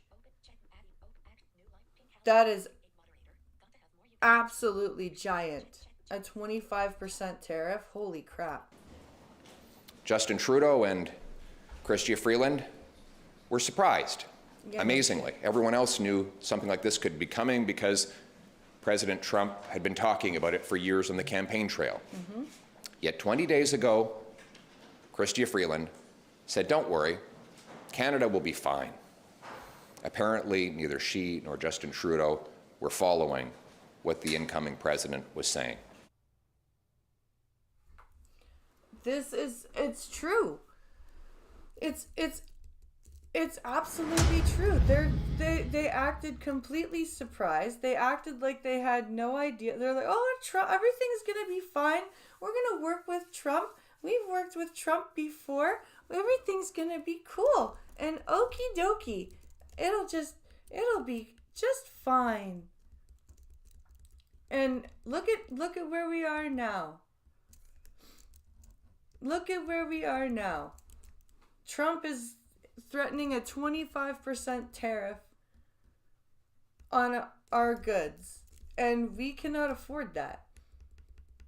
And Trudeau is all like, "Oh, well, this is just a Team Canada approach. We have to be Team Canada all the way." And it's like, you don't know what you're saying. You have no plan. You have no plan in place to deal with this tariff. You have no plan in place in how to talk to Donald Trump and deal with what he's proposing. You're just like, "Oh, it's Team Canada approach all the way." Oh, so we have 3 major MPs. We have the NDP House Leader, we have Andrew Scheer, the Conservative House Leader, and we have the Deputy House Leader of the Government House Leader of the Liberal Party. And they're going to be debating, this is on CPAC, this was yesterday, they're going to be debating the Liberal GST holiday. And I wanted to show you guys this debate because it is reminiscent of old time kind of political debates that I grew up watching, and I'm kind of happy to see it. But it's still you can tell this is still very much focused on an election, and still very much focused on whether or not this is a good plan, which it's not. It's not a good plan, and let's take a listen. Hello, everyone. I'm Michael Serapio. Many MPs have been getting an earful from constituents this weekend. Many seniors and those on social assistance upset they will not qualify for the government's latest inflation relief effort. In particular, the $250 checks the government is promising most Canadians to be received in the early spring. Yeah, so if you didn't have any income over the last year, then you don't get the rebate. Now, it is the second piece to a two-part promise, the other being a so-called GST holiday, which would apply on many goods and be available to everyone if passed by mid-December. The NDP leader spoke about the $250 checks earlier today. Here's what we heard from Jagmeet Singh. The Liberals caved to our demand. Well, we learned on Friday that the checks are being excluded from some of the most vulnerable Canadians, from seniors, from people living with disabilities, and from students. It is a slap in the face. We could pass the GST holiday this week, give people a break right away, and the Liberals have to fix their mess. They have to fix the checks. See, I love how Jagmeet thinks that a GST holiday is actually what Canadians want. It's so out of touch for them to be like, let's give them a GST holiday. That'll be great. The carbon tax is still going to happen, but we'll just give them a break on GST. Well, joining us now is the Deputy Government House Leader, Mark Gerritsen, Conservative House Leader, Andrew Scheer, and NDP House Leader, Peter Julian. Hello to the three of you. Hello. Listen, Mr. Julian, I'm going to get you to start because we just heard your leader from earlier this afternoon expressing anger that seniors, those who have not worked in the past year, will not receive the $250 check in the spring. But, you know, he was the first to declare an NDP victory last week, sending out a press release even before the government did on this affordability plan. Should he have waited if he's not happy today? Well, first off, the GST provisions we support, and it was the GST provisions that we were saying, look, we forced the government yet again to do something. We forced the government yet again to do something. Oh, please. Hey, it's Turkestan guy. Good for Canadians, whether we're talking about dental care, pharmacare, anti-scab legislation, affordable housing investments, the red dress alert, and so on. I mean, the NDP in this parliament has made the difference for so many people across the country. Of course you have. Pat yourself on the back there, Peter Julian. Pat yourself on the back. The provisions of the rebate, the $250, the briefings talked about going to everybody, including seniors and students and people with disabilities. And then we get the bill on Friday morning, and it turns out that is not the case. So we immediately got up. I got up in Parliament an hour later to say this is unacceptable. Today we've had the Conservatives and the Bloc joining in as well. But the reality is it was dumb of the government to basically push aside seniors, students, and people with disabilities. It was dumb of the government, was it? So now you're calling the government stupid. That's smart. Well done, NDP House Leader. We want to see that rectified. Mr. Gerritsen, you know, let's talk a bit more about that then, because here you have Canadians in seniors who are living on fixed incomes. Do they not deserve, and others who haven't worked in the last year, do they not deserve to get a portion of this help? Well, let's remember that everybody will get the GST. And on top of that, they took all of our guns away, so now we can't defend ourselves from the crazy Yankees if they come up to, quote, free us. Ghost dog!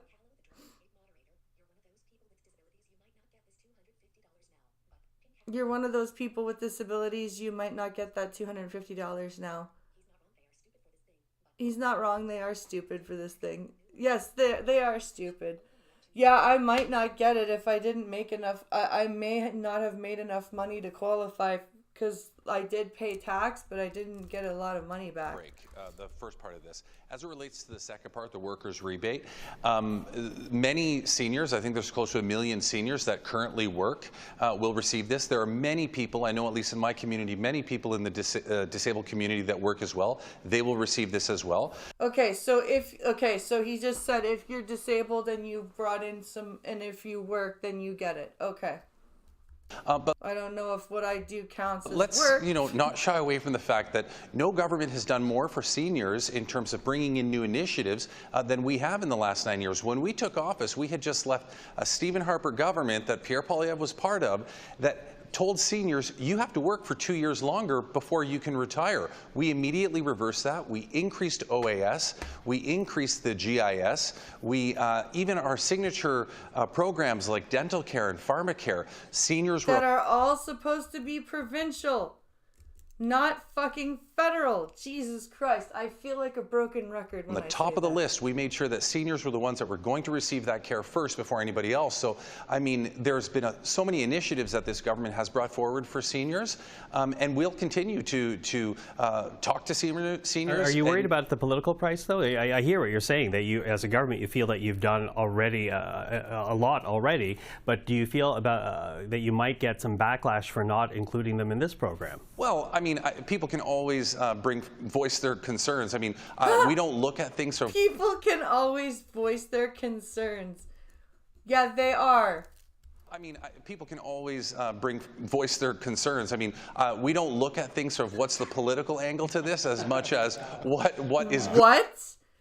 We don't look at things as what is the political angle of this? Bullshit.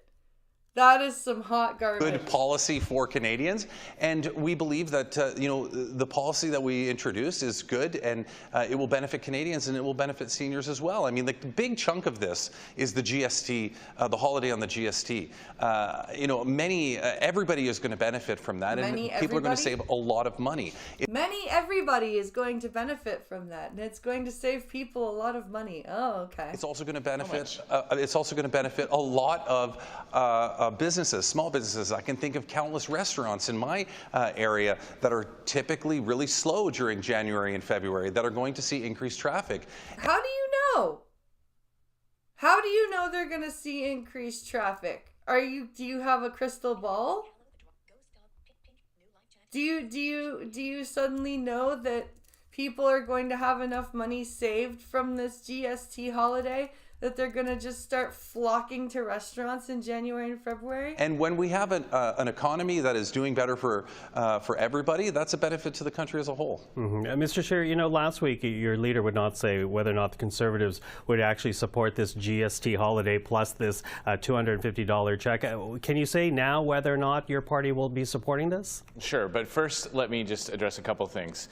Nobody has done more to hurt seniors than this Liberal government. Seniors face the toughest challenge. Come on, says Garrettson. When it comes to the inflationary policies that Justin Trudeau has imposed on Canadians. When you're on a fixed income and prices start going through the roof because of Trudeau's inflation, it's very hard for seniors to make that up.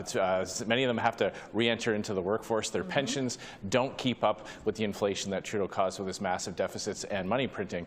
And the NDP support the quadrupling of the carbon tax. So when Mr. Julian talks about making life more affordable, it's not what his voting record shows when he votes time and time again to defend the Trudeau carbon tax, which does increase the cost of living very dramatically. So we have to see what's actually in the bill. They haven't tabled the bill in Parliament yet, and Oh, so they haven't even tabled the damn bill, and they're acting like it's already a thing. We've seen what they've done in the past. They've had to make corrections to their small business and middle class tax hike with the capital gains, where they had to come in and do almost a complete rewrite for whole components of it. So when they're actually ready to put before Parliament what they're going to do, we'll take a look at it. But I have to also point out that what they're talking about is a temporary 2-month trick right before they hike the carbon tax again. Yeah. Right about just a few weeks after this temporary measure expires, they're going to jack up the carbon tax yet again. So exactly, they're like, oh look, here's a nice holiday from something that we actually need to help, fund things, but we're not going to take the carbon tax away. No. I don't think Canadians are going to be fooled by saving a few cents on a bag of chips. If you look at the list of things they're doing this for, it's, you know, jigsaw puzzles for all ages, but board games just for children, and cheese curls and cheese puffs it's off of, and brittle pretzels. So, you know, we're going through some of these things, trying to figure out exactly what their logic was behind this. But, you know, costumes, then I guess you can vote against it. Costumes 2 weeks after Halloween's over, and taking the GST off of Christmas trees after most families have already bought their trees and decorated them. So, you know, when they're ready. He's not wrong there. Most families don't wait until like the week before Christmas to decorate their tree.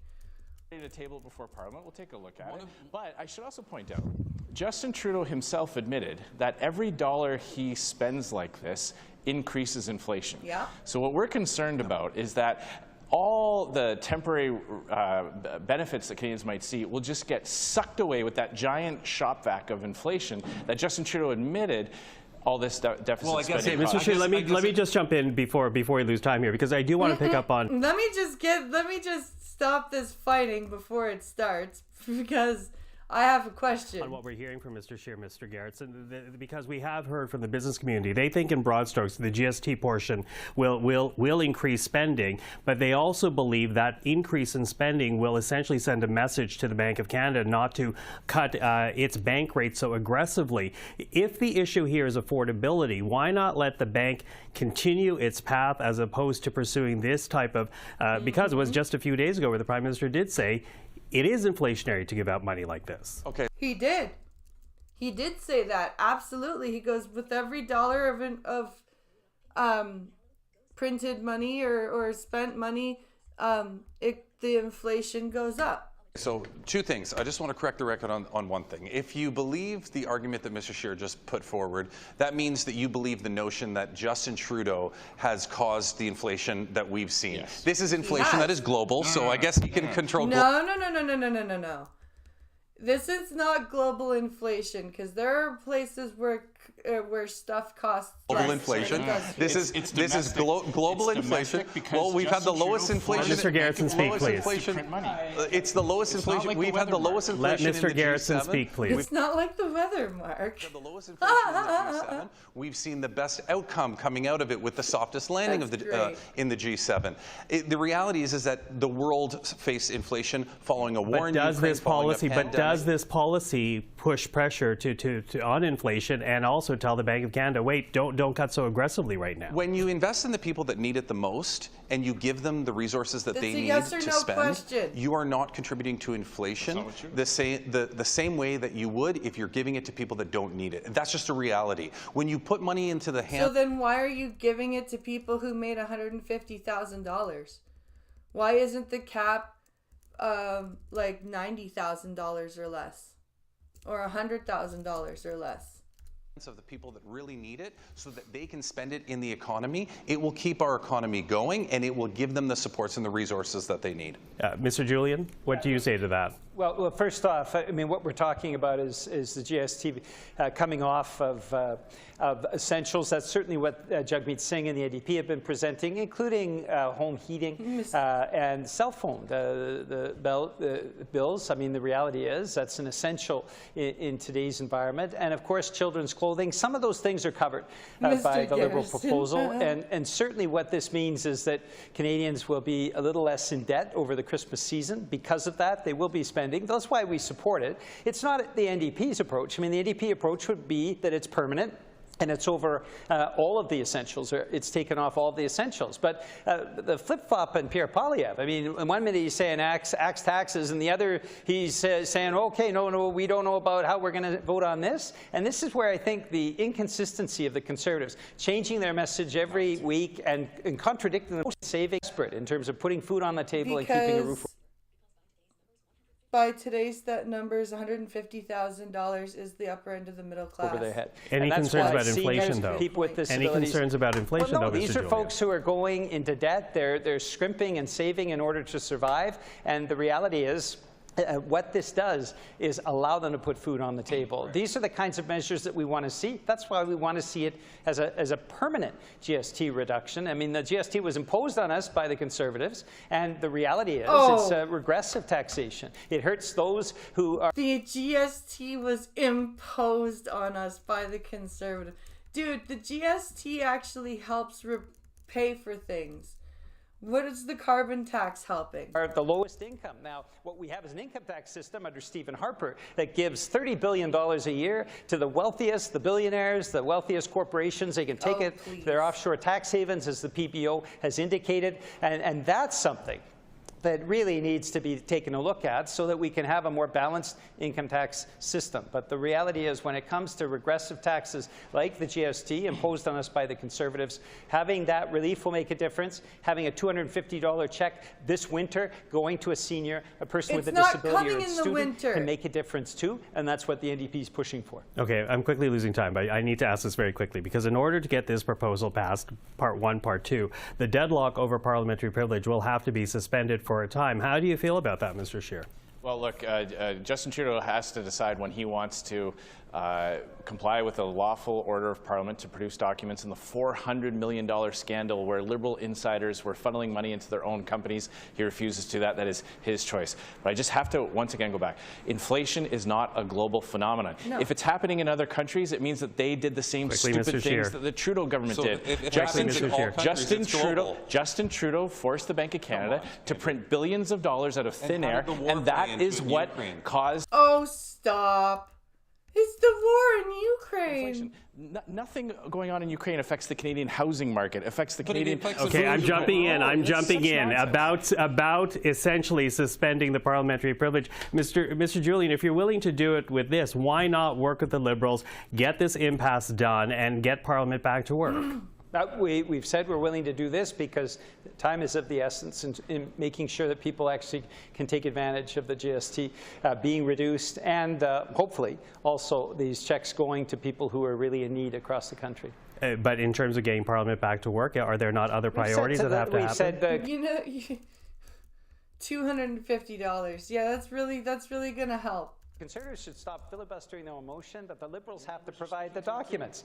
This is something that Parliament directed the Liberal government to do, and they should respect that. Okay, Mr. Gerritsen, last minute to you, last 40 seconds to you. What do you have to say about this? Approximately 190 people have spoken to the motion that the Conservatives put forward, of which over 170 were Conservatives. I think they've talked enough about this particular issue, and it's time that we vote on their motion so that we can get back to doing the business of Canadians. A Liberal MP just spoke to it today. Okay, Mark Gerritsen, Andrew Scheer, Peter Julian, you three keep me on my toes. Thank you. Wow, this is... That was... I kind of miss those primetime politics kind of things.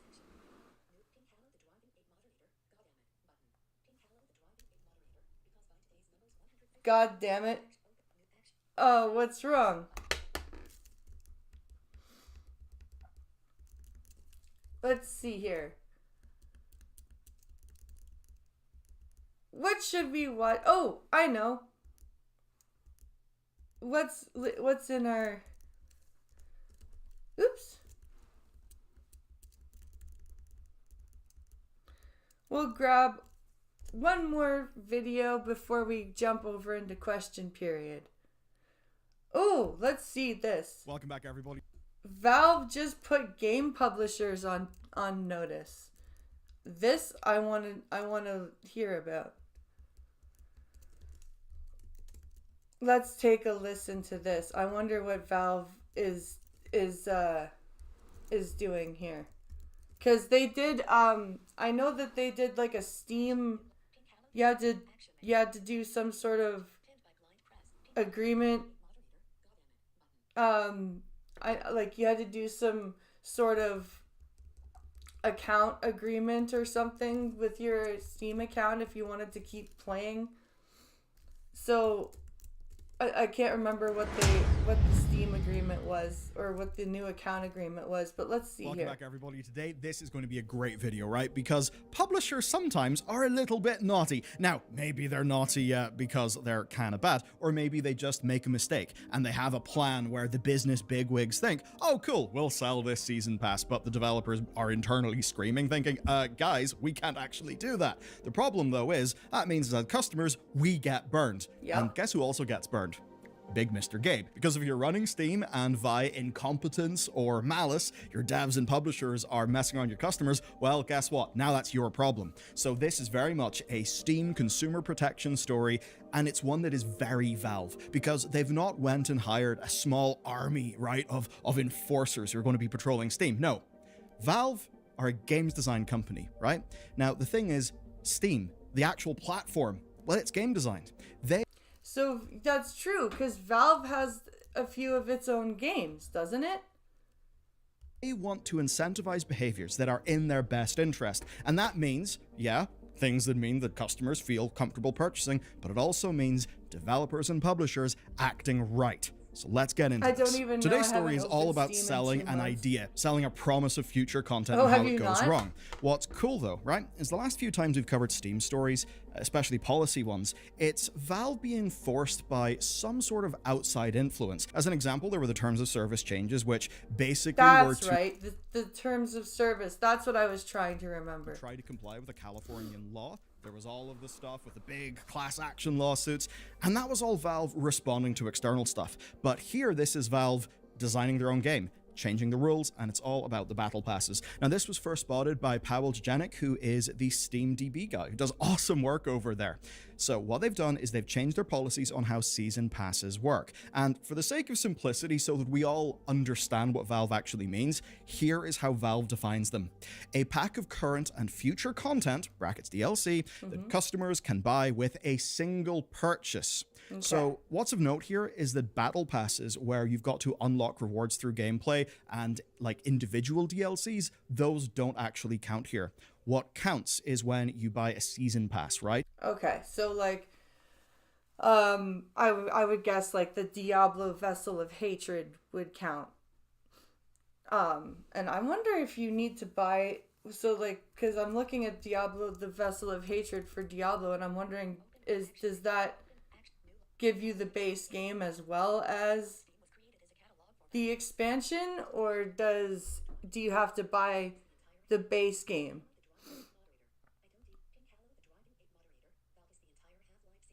Valve is the entire Half-Life series, right? People don't realize Steam was created as a catalog for for Valve's games. It wasn't supposed to be a marketplace. I did not know that.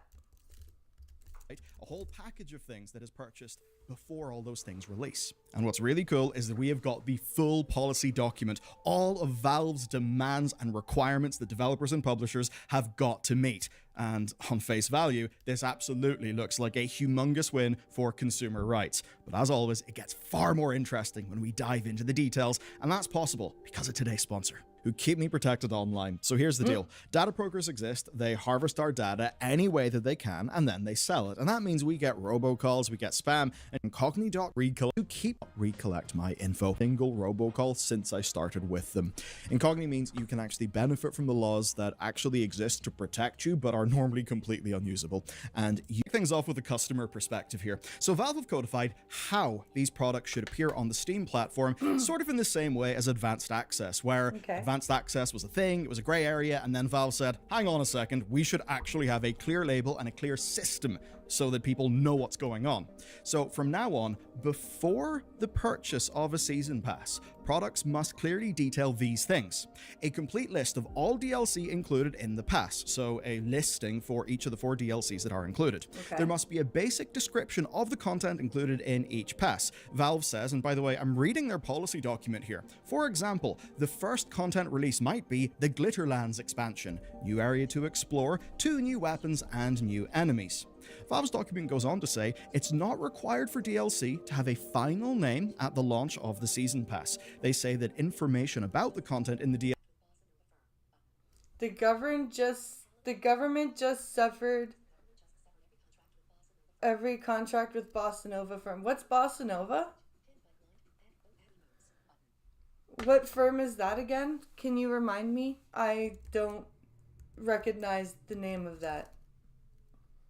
DLC doesn't need to be detailed, so you can just say as a developer, new weapons, or 2 new weapons, or new zone. That is acceptable. You don't have to list the specific, like, itemized things.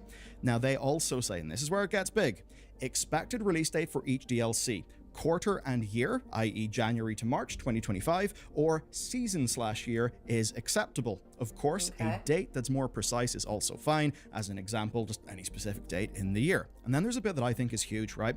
A product must have at least one of its constituent DLCs actually released whenever it is offered. So that means that a season pass cannot be sold in such a way that if you buy the season pass, that's it, right? There's no content right now.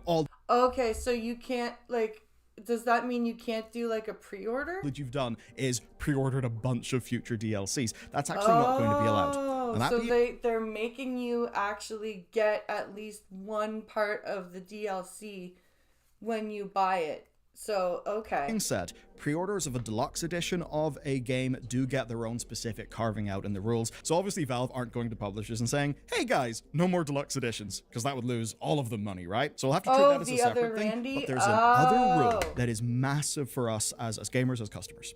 Steam are codifying that if any listed DLC is cancelled, Valve will mandate refunds for the comparative value of the cancelled DLC to customers. Now, this is really good because, look, this is generally there would be some form of refund if a plan changed substantially.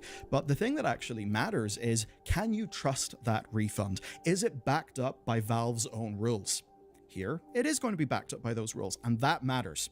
Now what we can do is take a look at some recent video games to see who passes these rules and who fails.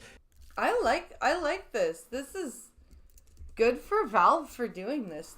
Good for them for the devil is protecting always their, in the details. their So, consumers. Star Wars Outlaws just came out, and it does actually pass. The reason why is they have clear descriptions of the Apparently expected that's dates, there are clear apparently that's expectations for the accessible. content, and there's a full list of everything that you get. Somehow. Then we've got Space Marine 2. It also passes the new test. Again, it's got all of the detail, even though they are just describing the cosmetic pack contents in generic terms. But then we've got Tekken 8. It actually fails the test. It violates Valve's rules. Now, Tekken 8 came under a hell of a lot of criticism from fans because of what is actually in its season pass. Yeah, Tekken 8 got fucking... everybody was really excited for Tekken 8, and then the season pass came out, and they were like, what the fuck is this? And like, there was no accessibility in Now, actually, Tekken. that's not why they failed the test here. Obviously, you're allowed to sell a season pass that's shit as long as it complies with the rules. But what they don't comply with is that while there is detail of the content available that fits Valve standards, there's no time frame, right? No time frame for delivery, and Valve are not letting developers sell undated promises in their store anymore. Then we've got Stalker 2, which sadly fails on all counts here, actually.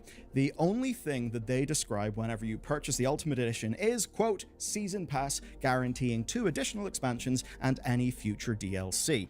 Now, of course, detail-wise, Steam has left enough slack here so that as long as each DLC is labeled with new weapons, new enemies, new map, that would be acceptable. And that does mean that most developers are likely going to be fine on that front. And for the developers of Stalker 2, well, they basically just need to get their ducks in the row so that they are in compliance with this. Of course, I'll definitely say, on a personal level, I mean, I know that Stalker 2 has came out, it's had performance issues and all of that, but my god, like, very few games are developed in the, you know, broader environment that Stalker 2 was developed in, so I don't know anything about Stalker 2, so... I mean, I think it's only fair. So obviously, on the topic of release dates, there's a reason why most announcements have got the legalese of, quote, dates subject to change, right, in the small print. So Valve are not going to be completely ruthless with developers here. They are giving developers flexibility to allow for delays and development problems because, well, Valve are also game developers. Yeah, they know that there are going to be issues with developing a game. They know that there's going to be issues with, you know, like, just elements of game design and everything like that. So they're not going to be complete assholes. I'm pretty sure they understand that keeping to a development timetable is hard. You know, they run in Valve time, so they take that into account, but they do have rules and punishment. So here it is.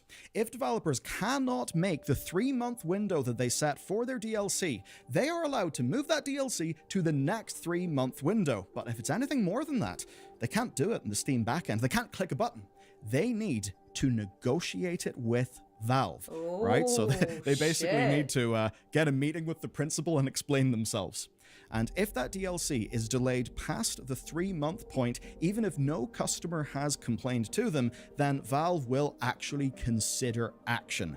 And of course, that is action that, will hurt the developer's bottom line. That means that there are clear consequences. Valve's framing to developers and publishers is clear. A season pass is a commitment to future releases, and it's one that they want as a contract. Here's a quote. If you aren't ready to clearly communicate about the content included in each DLC and when each DLC will be ready for launch, you shouldn't offer a season pass on Steam. Ding! You shouldn't offer a season pass, period. If you're not ready to, provide the content, then you shouldn't be providing a season pass at all on any store. So if a 6-month window for release isn't enough, Valve will actually consider that to be a breach of contract between developers, Valve, and customers, and as a punishment, they will actually take action. Here are Valve's punishments. The season pass may be removed from sale. They also say all unreleased content may be refunded, or customers may get the option of a refund for the whole pass. And the same will actually apply if the season pass hasn't released for 1 year as well. And the ultimate point here is that customers will not lose out because a developer cannot meet their promises. Of course, promises the developer has sold to a customer. That to a lot of developers will sting. It will feel harsh, but you know what? This industry has been damaged so much by commitments to players just being fast and loose and not being respected. He's not wrong. He's not wrong at all. There have been so many games. Oh yes, it's coming out now. Oh shit, no, we can't bring it out now. It's coming out now. Oh no, actually, no, it's coming out in 2 years. And that's why games discussion and culture is such a flippin' mess these days. Yeah. So let's talk about games that will fail this criteria. Redfall! Yeah, Redfall, remember that? That's a recent example where, because Microsoft shut down the development studio, there was simply no plan to make the Season Pass DLC. Now, obviously, Microsoft did offer refunds there, but it was initially unclear if that would be the case, as Microsoft framed that a make-good offer was being worked on, which, in that case, it's gotta be money, or I'm saying no. Yeah. Now then there's 10 years ago, Assassin's Creed Unity. That saw Ubisoft have their release pass removed, right? Removed from sale because of the game's launch issues, which at the very least were pretty damn funny to watch. Now in that case, Ubisoft still did commit to releasing their DLC regardless, with all of the Season Pass owners getting that as a part of their purchase. Plus, everybody in the community actually got the first DLC, and then Season Pass holders got a free Ubisoft game to make up the cost. So that was them trying to navigate the situation. But obviously here, with Valve, well, a developer doesn't just get to say, take this instead. No. And I'm kind of glad.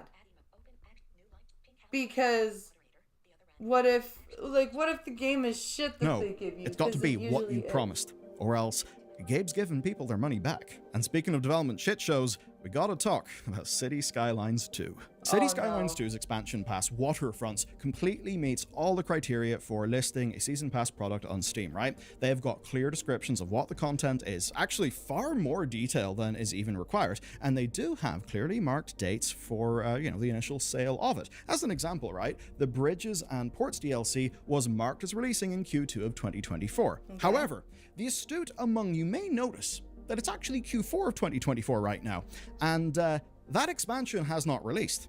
Oh. Well, gee, honey, maybe it's a good thing you haven't bought City Skylines 2, because things are going pretty shittily. In February, to ensure wider game stability, it was updated to have a release window of Q2 2025, which I will say is what that developer should have done. Because look, if your foundations are absolutely shot through, destroyed, what business have you got building something on it? No, you got to fix the real problem first. but you can't have it both ways. And so in doing that, you should hand people their money back with a plan to earn it back later. And this actually means that what they've done in City Skylines 2 would land squarely within Steam's policy of being more than 12 months since the intended release date if it doesn't hit by then. Now, the reasons why the DLC is delayed is obviously that stuff that we've covered in a lot of detail here, and I think broadly everyone watching this video understands they've got to fix the real problem first. I mean, don't sell people stuff when the thing they've already got is shit. It's shit, yeah. Don't, if the base game isn't working, fix the base game before you give out more stuff. But the problem with a season pass is that many people have already paid for that DLC. And so if we take a look at Valve's rules, guess what? You gotta give some of that money back. That's gonna sting, but guess what? It is goddamn right. And because Valve are the biggest marketplace in PC gaming, well, they are setting the terms of the market. They are drawing a red line about what is acceptable. A lot of developers are going to, I think, look at this and say, right, in spirit, as a developer of games, a player of games, this is really good. Yeah. But they will then think about the currently broken funding model of video games, which is completely biased towards publishers, is completely biased against developers, and they will be fearful. And in their fear, they may lash out a bit, right? Yeah. They may be worried because it's their livelihood. But bad things have to stop, and a company that cannot keep to its promises should go under. That's true. He's not wrong.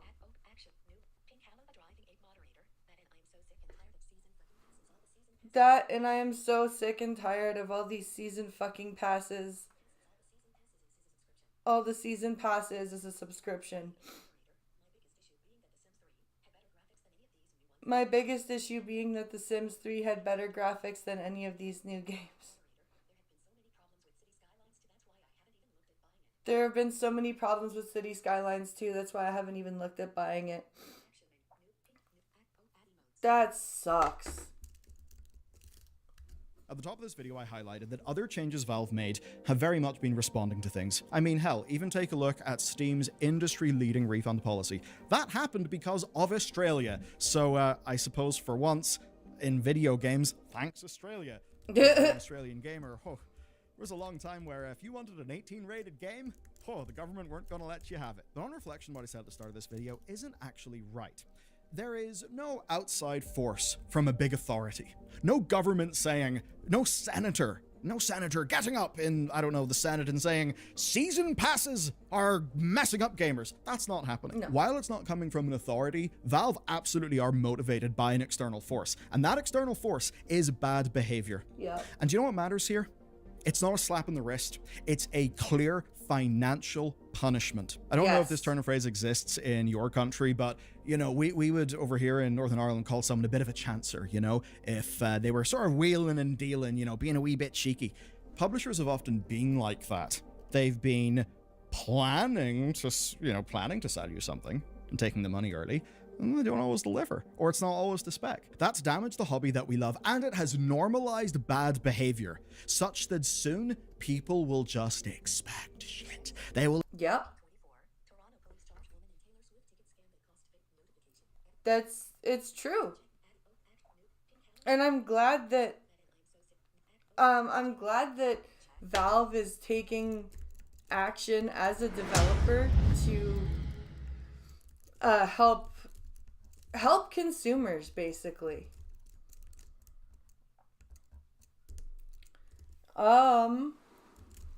Yeah, basically like helping consumers and making sure they don't get screwed over.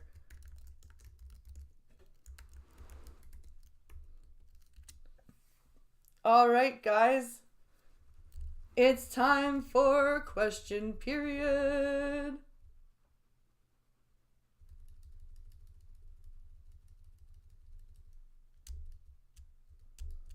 Time for question period. Well, that's even worse.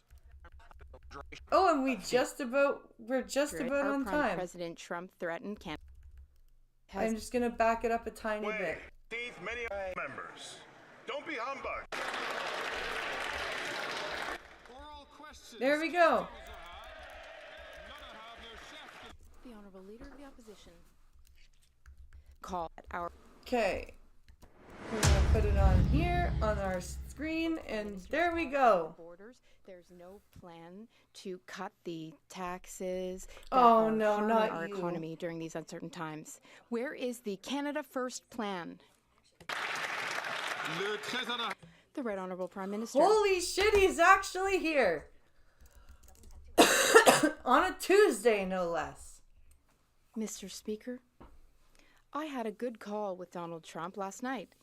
I had a good call with Donald Trump last night, and it's Team Canada all the way. I underscored that we've been working together for decades to create prosperity on both sides of the border. We must work together. That is how we can meet challenges together and create prosperity for all. We will always defend Canadian jobs, Canadian workers, and Americans too. Why are we defending Americans? We're not in America. We're Canadian. We need to be defending Canadian jobs. We will work as a team. That's what works in teamwork, nonpartisanship. I've spoken with the Premiers Ford and Legault. We will all continue to work together to defend Canada. Yes, because Ontario and Quebec are the only provinces in Canada. The Right Honourable Leader of the Opposition. Right, but apparently the call didn't work because just a few minutes later, President Trump threatened Canada with tariffs.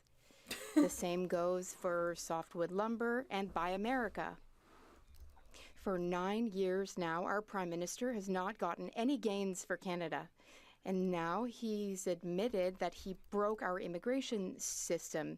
There are 700 foreign students who need to leave Canada within a year.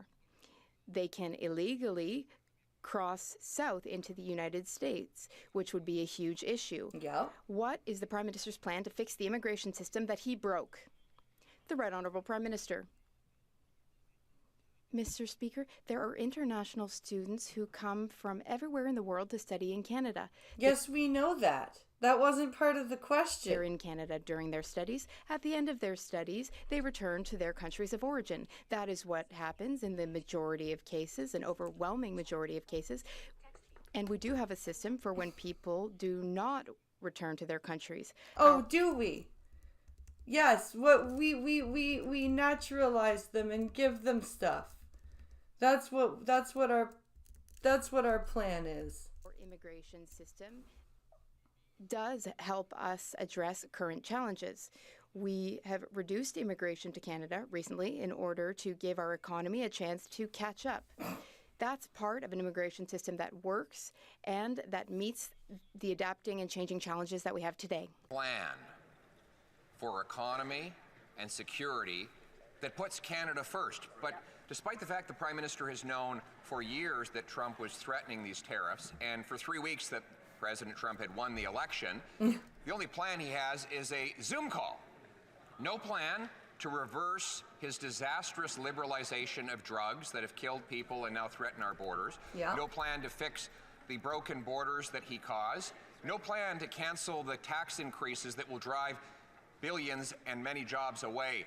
Where's right? They want to do the tax holiday, but they don't care about the carbon tax that's driving jobs into the States and actually driving up food prices.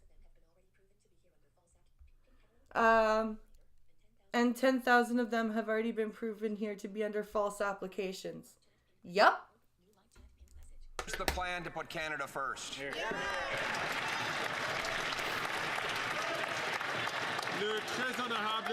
The Right Honourable Prime Minister. Instead of panicking and falling back on slogans like the Leader of the Opposition, I didn't hear any slogans just now. We're working with all the premiers, pulling together in a Team Canada approach, because that's how. If I have to hear him say in a Team Canada approach anymore, I swear to God.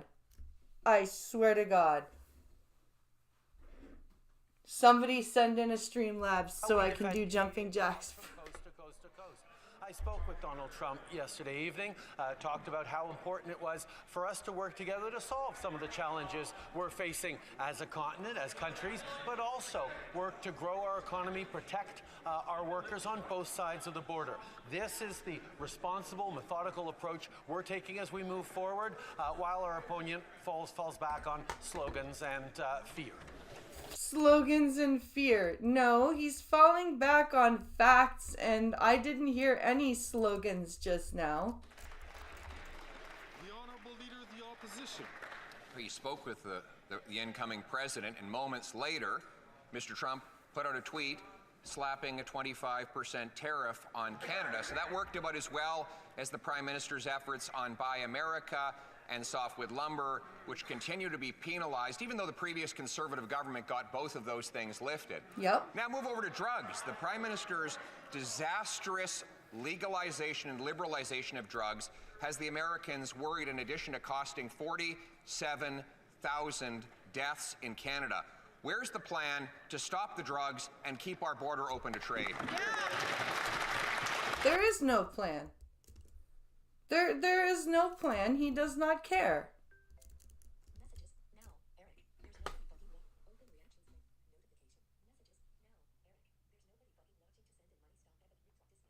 So let's see here. The Right Honorable Prime Minister. Mr. Speaker, once again, the Leader of the Opposition is just making stuff up. I clearly spoke He's with, making the President stuff of the United up. States. The opposition is just making stuff up. I clearly spoke with the He's President of the United making States stuff an hour and a up. half after. He's so the deaths of the drug overdoses, all of those things. He's making all that up, is he? Put out his suggestion on tariffs. The reality is, we're going to continue to work constructively. I'm sorry, did he just with argue on over the tariffs. time frame? An hour and a half after.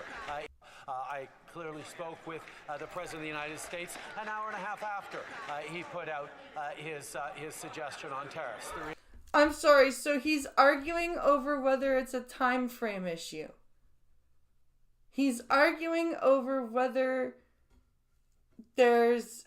It wasn't a few minutes after I talked to him. It was an hour and a half. He's making stuff up. Oh, my Lord. The reality is, we're going to continue to work constructively with the incoming administration to protect Canadian jobs, to protect Canadian growth, to take the responsible approach that isn't steeped in partisanship, that pulls together the Team Canada approach that stands up for Canadians instead of throwing our arms up and saying all is broken like the Leader of the Opposition. But all is broken right now, except he has a plan to fix it.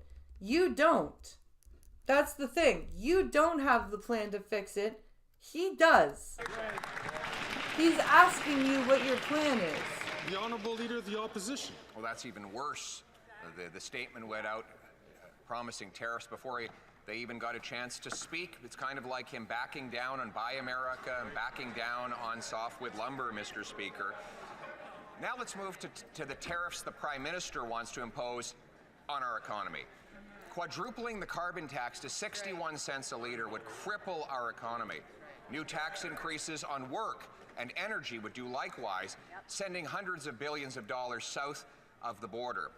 Now, yeah, does he not understand that the more he increases the carbon tax, the more people are just going to move their business out of Canada? now that Canadians are facing this economic crisis, will he at least cancel his plan to hike taxes so we can save jobs? I am canceling taxes. I'm giving you a GST holiday. The Right Honorable Prime Minister. Speaker, we see once again the Leader of the Opposition flailing. Is he laughing? Honorable Prime Minister. Speaker, we see once again the Leader of the Opposition. He is laughing. That little fucker is laughing. Holy shit. Flailing and inventing stuff to try and Flailing fit his and preferred inventing attacks, stuff. into his priorities. The reality is we're going to continue to work constructively with the incoming administration. What is he flailing around and inventing? What exactly is he making up here, Mr. Trudeau? To do what Canada and the U.S. have always done, create prosperity together, protect jobs on both sides of the border as we grow the economy.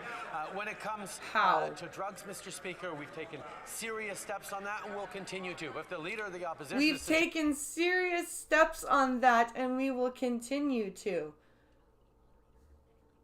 What serious steps have you taken? Exactly. Suggesting he wants to recriminalize marijuana. Let him just say that. He does not want to recriminalize marijuana. Where has he ever said that? Order!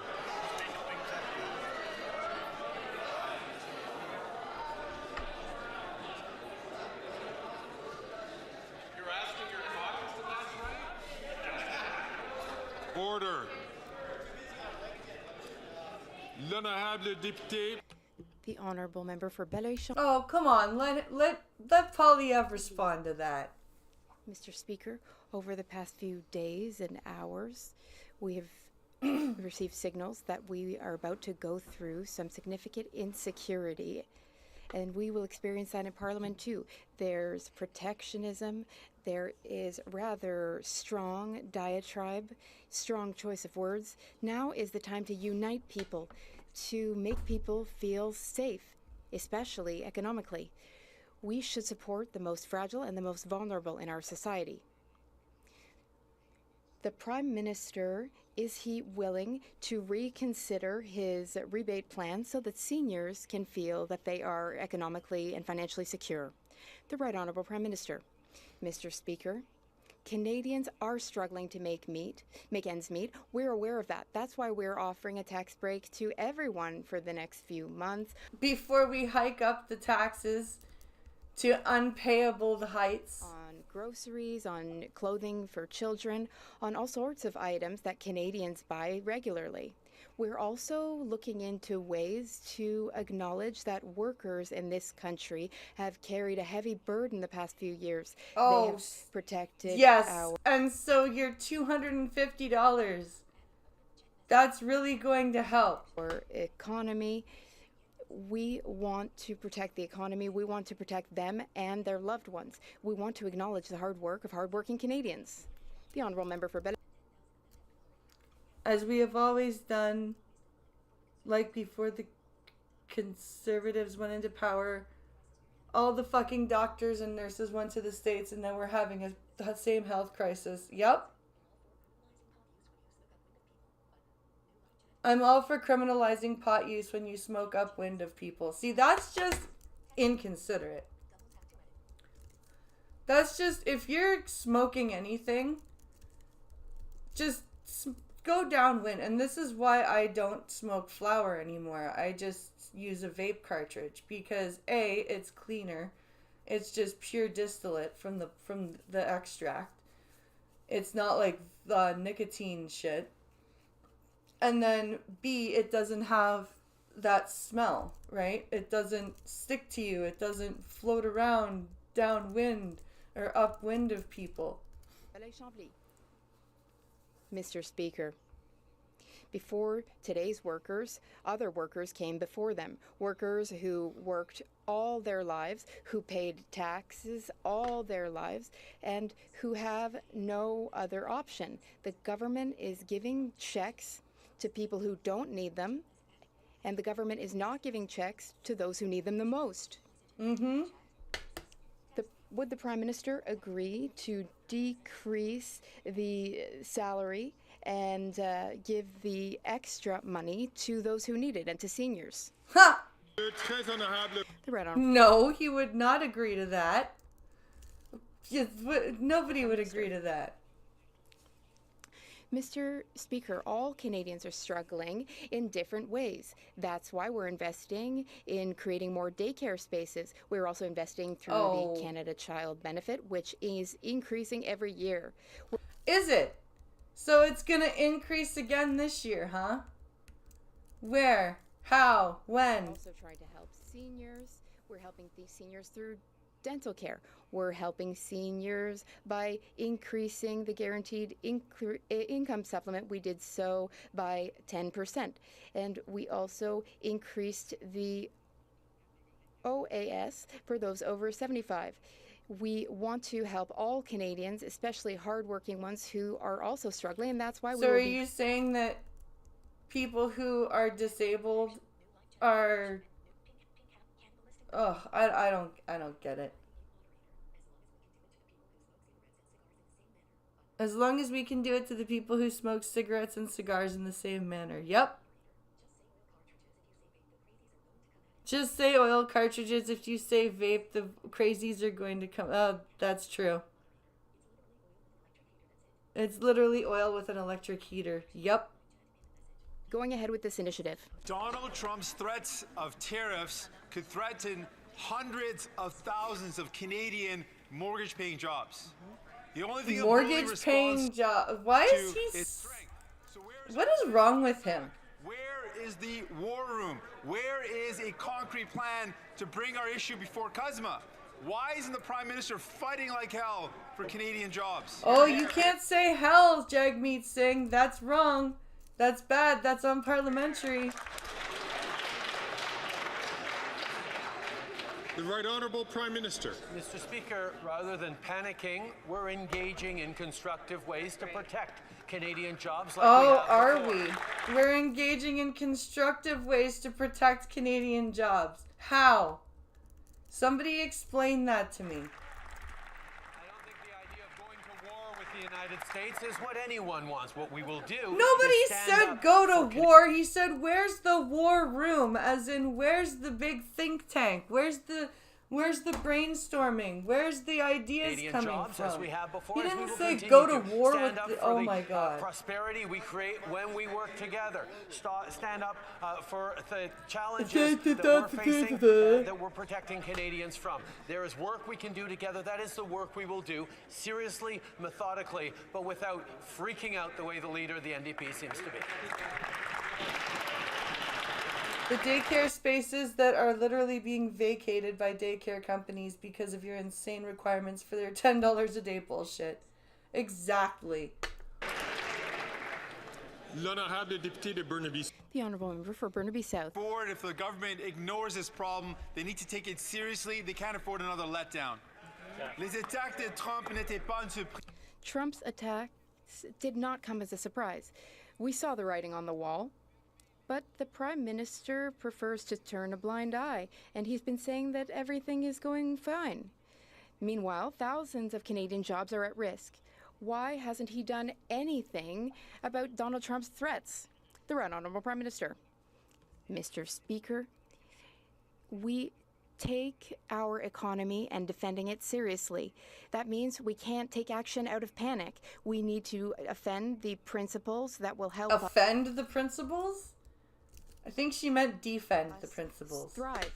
In North America, we all succeed when we work together. We will work with the American administration to address the challenges that both of our countries are faced with. We will work together to create prosperity for our workers and to defend our workers.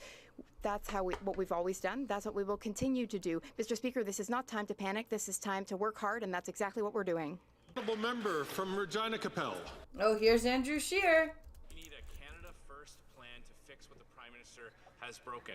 The first time he went head-to-head with Trump, the Prime Minister was forced into accepting humiliating concessions on agriculture, steel tariffs, and on Buy American. And that was when Canada had a stronger position thanks to a decade of low-tax, pro-job, conservative policies.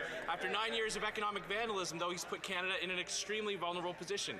Per capita GDP is now lower than 9 years ago. Canada has the most indebted household amongst our trading partners. We have the worst housing inflation, and food prices have risen 37% here, faster here than in the U.S. Now that he's negotiating a position of weakness, why should Canadians expect any? He's not wrong. If he's gonna negotiate from this position of complete weakness, how is he supposed to get anything done? The Honourable Parliamentary Secretary to the Minister for Export Promotion and International Trade. Mr. Speaker, I want to be clear. We will always be there to protect Canadian workers and Canadian No, you businesses. won't. We have been there for Canadians before when we renegotiated NAFTA. I remind the member opposite that it was the NAFTA's Conservatives dead. who wanted us to capitulate during that time. But we stood strong, and that's a testament to the facts. Canada-U.S. trade is at an all-time high last year of $1.3 trillion. Canada places the highest priority on trade and the integrity of our shared border. Mr. Speaker, we look forward to working with the incoming administration. The honourable member for Regina Capel. It was that Prime Minister that was forced to accept humiliating concession after concession. And now he's kneecapped Canada's economy. He's slapped a massive carbon tax here while the U.S. doesn't have one at all. Yep. He's raising taxes on investing in Canada while the U.S. is fighting to attract investment there. Exactly. He's imposed a production cap on Canadian energy, meaning Canada will produce less of what the U.S. needs to buy. Yep. There are less than 60 days left to act. It's time for the Prime Minister to put aside his partisanship, his ideology, and his ego. Will he strengthen Canada's position by cancelling his carbon tax and all tax hikes on jobs and investments? That's a good question.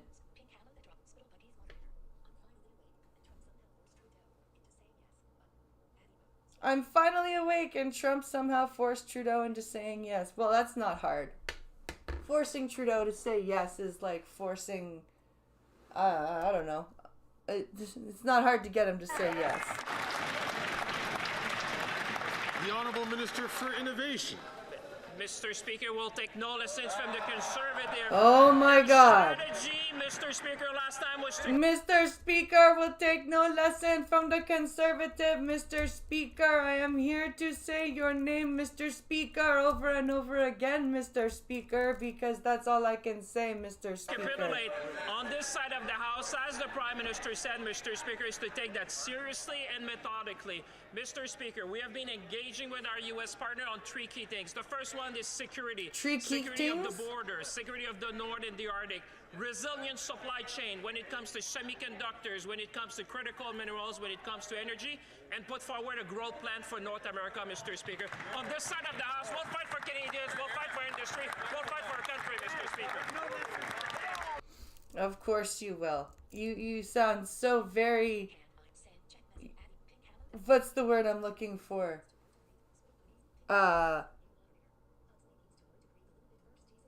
Pugsley needs to learn to breathe a little bit first, Jesus Christ. Yeah, I don't know. It sounds like he ran there. I don't know what his problem is. The Honourable Member for Thornhill.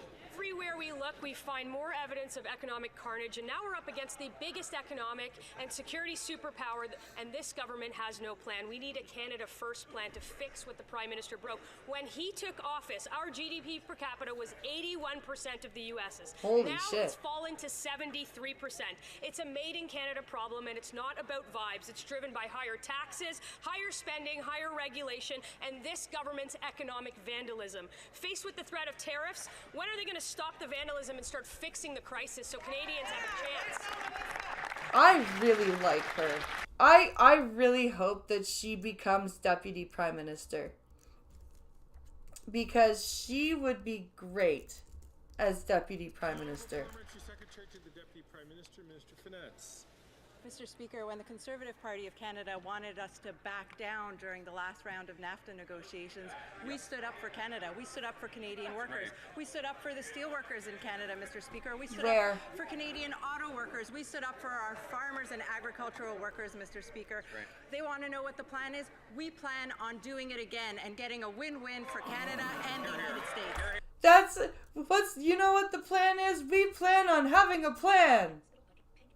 Wow. That's all you just said. We plan on having a plan. Good job. Well the done. Honourable Member for Thornhill. Mr. Speaker, they backed down themselves last time, and Canada has become poorer since then than Alabama. That's not a record that anybody should be proud of. Our productivity gap with the U.S. costs every Canadian $32,000 a year. Average return on investments are 35% higher in the U.S. than in Canada. Our government's plan to quadruple the carbon tax, they doubled housing prices, they increased taxes on work and investment. With the threat of crippling tariffs, will the Prime Minister end all of the tax increases so Canadians stand a chance? See, these are valid questions that are being asked of a government that is absolutely running rampant with our money, with our taxes, with everything. And they're acting like the Conservatives are just full of fear and panic. The Honourable Parliamentary Secretary to the Deputy Prime Minister and Minister of Finance. Mr. Speaker, we have an excellent relationship with the United States. No, we don't. Mutually beneficial. We do enormous amounts of trade with the United States, and the United States depends on Canada for much of its energy supply, Mr. Speaker. They want to know what the plan is. The plan is to continue to work with the United States. Oh, I'm sorry, Spittle. I'm sorry you're not feeling well. That's horrible. I hope that you recover better. In order to protect Canadian jobs, in order to protect the Canadian economy and make it grow for everyone. That's right. Here, here. L'honorable député de Mégantic. The honourable member from Mégantic-l'Érable. After 9 years of this Prime Minister, we... Yes, you are, but this is a new president and a new administration, and Mexico is even fucking scared.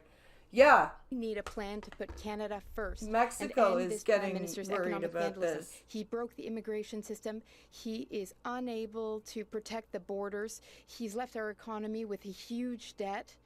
And young people have lost all hope of ever being able to buy a home. Yeah. So what's the Prime Minister's plan to put Canada first and protect the futures of all Canadians? The Honourable Minister of Innovation. Mr. Speaker, we won't be taking any lessons from the Conservative my Party. God. Stop saying that. Jesus Christ. Stop saying that bullshit. Last time they put forward a strategy, it was a strategy to We will take no capitulate lessons to from the Americans. Conservatives. We will I always swear put that's all he Canada and says. Canadians first. As the Prime Minister said, we've been working with American counterparts for months. We've been discussing the safety of our borders. We've been talking about the resilience of our supply chains in semiconductors, in critical minerals, in energy. Also, Mr. Speaker, Also, we if it's do not have a a growth war, plan why are they talking about winning? That's a good question. for North America. We will always be there to defend our workers, our industry, and, of course, Canada itself. Thank you, Mr. Speaker. The Honourable Member for Mégantic-l'Érable. Well, what we do know, Mr. Speaker, is that after 9 years, this Prime Minister has thoroughly failed and constantly failed. What is his plan to put Canada first? He's failed with our border. He's failed softwood lumber. He has created chaos in our immigration system. He's botched things with our passports. Here's the real question. What is the Prime Minister's plan to put Canadians first? He doesn't have one. There is no plan.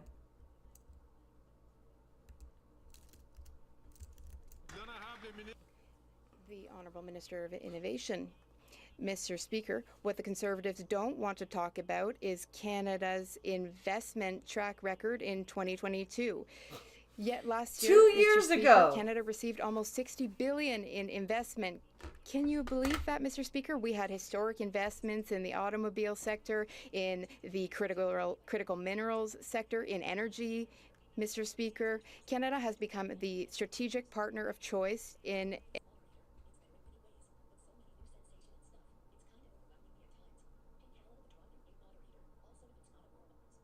Oh, I'm glad, Spittle. I hope you get used to it. I don't know. a no-carbon economy, and Canada will also be a leader in artificial intelligence and nuclear energy. Mr. Speaker, We will Canada be a leader in is artificial a country of the intelligence? 21st century. The honourable member for Saint-Hyacinthe-Bagotte. Mr. Speaker, Donald Trump wants to impose a 25% tariff on all Quebec and Canadian products. That would be a disaster, including for the Americans. First of all, we welcome the fact that the Prime Minister has agreed to meet his counterparts from Quebec and other provinces tomorrow, but he will have to come up with a clear approach. No kidding. Supply management, and he can't, because he doesn't know what clear is. immediately through C-282. Ottawa has to demonstrate that it will not bend on our lumber, aluminum, aerospace, and all of Quebec's economy. Now, will the Prime Minister appear before his counterparts with a plan? No. The Honourable Innovation Minister. Mr. Speaker, I thank my colleague for the very important question. As the Prime Minister That said must earlier, not be Mr. a Speaker, conservative there will person, because he's not saying we will take no lessons. He's actually thanking meeting. the colleague, so it's Mr. got to be an Legault will NDP here. participate in the meeting. Now, of course, Mr. Speaker, we will always stand up for aerospace workers, aluminum workers, the new and emerging battery industry in Quebec. Mr. Speaker, we cannot panic. It's not the time to panic. It's the time to highlight Canada's advantages and... Is it the time to grab our towel? ...ensure that we are defending all of our sectors and all of our workers. The Honourable Member for Saint-Hyacinthe-Bagotte. Mr. Speaker, Trump's tariffs are designed to force Canada to tighten its borders against illegal migration and drug trafficking. Quebec has been demanding for years that Ottawa fix its colander of a border. Quebec has even had to deploy the SQ, Quebec's police. For years, the Bloc Québécois has been hounding Ottawa about human smuggling and organized crime. Even before Trump was elected, we were calling for more resources at the border. Despite all of those warnings, Ottawa did nothing, and our economy is now threatened by Trump's tariffs. Yup. This is all freaking the fault of Ottawa and the current government. Do they now understand that we have to take action at the border? The Honourable Minister of Public Safety. Mr. Speaker, we didn't just start to understand it now. We have been supporting our border agencies, the RCMP, CBSA. No, you haven't. We've been doing this for years. We have the same interests as the Americans. On both sides of the border, we want to ensure the safety and integrity of our borders. Except you don't. It's very clear. There is no want to secure the safety and integrity of the border. Canada wants to determine what happens in Canada. It's the same in the United States. We have a long history of daily teamwork with the United States, and we will continue in that vein. The Honourable Member Saint-Hyacinthe-Bagotte. Well, the Prime Minister will have to announce that he is finally ready to fulfill his responsibilities at the border. He has to announce how he's going to shore up his colander of a border by January. That is the bare minimum. The bare minimum after having shirked his responsibilities despite repeated warnings from Quebecers. Human smugglers and organized crime have been running the show at the border for years. Now, the result of the Prime Minister's inaction is the threat of 25% tariffs, which would put Quebec's economy at risk. This is true. This is all true. I don't know why everybody's acting like this is a panic thing.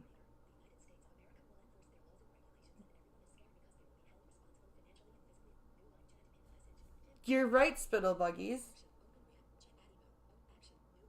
You're right. The United States is going to enforce their laws and their borders. And if people aren't going to play along, then they're going to be dealt with. And because Trudeau doesn't want to deal with that, we're going to get punished. The Honourable Minister of Public Safety. Mr. Speaker, once again, we have always sent sufficient resources to the border to support the excellent work done by the CBSA and the RCMP. They do that work with police counterparts, be it the Sûreté du Québec, Quebec Police, or American police. We will continue to guarantee that they have the technology and the human resources that they need. In fact, we will even better support. And it's not going to get closed, and we're going to get slapped with these freaking tariffs. And Trudeau's just going to, I don't understand. That technology to ensure that they can continue their exceptional work. Fort McMurray, Cold Lake. We need a Canada First plan to fix what the Prime Minister broke on the addiction crisis and illegal drugs. 47,000 Canadians have died under this Prime Minister's watch. That's more than we lost in the Second World War. We need to fully reverse his liberalization of drugs that kills our people and threatens our borders. And they're not talking about fucking pot. They're talking about meth and fentanyl and heroin and cocaine. We need to secure our borders against the importation of chemical precursors that make fentanyl and other deadly drugs. Criminals are taking advantage of our drug policies and cooking fentanyl ready for export. Will the Prime Minister finally admit his policies have failed and end his insane drug policies?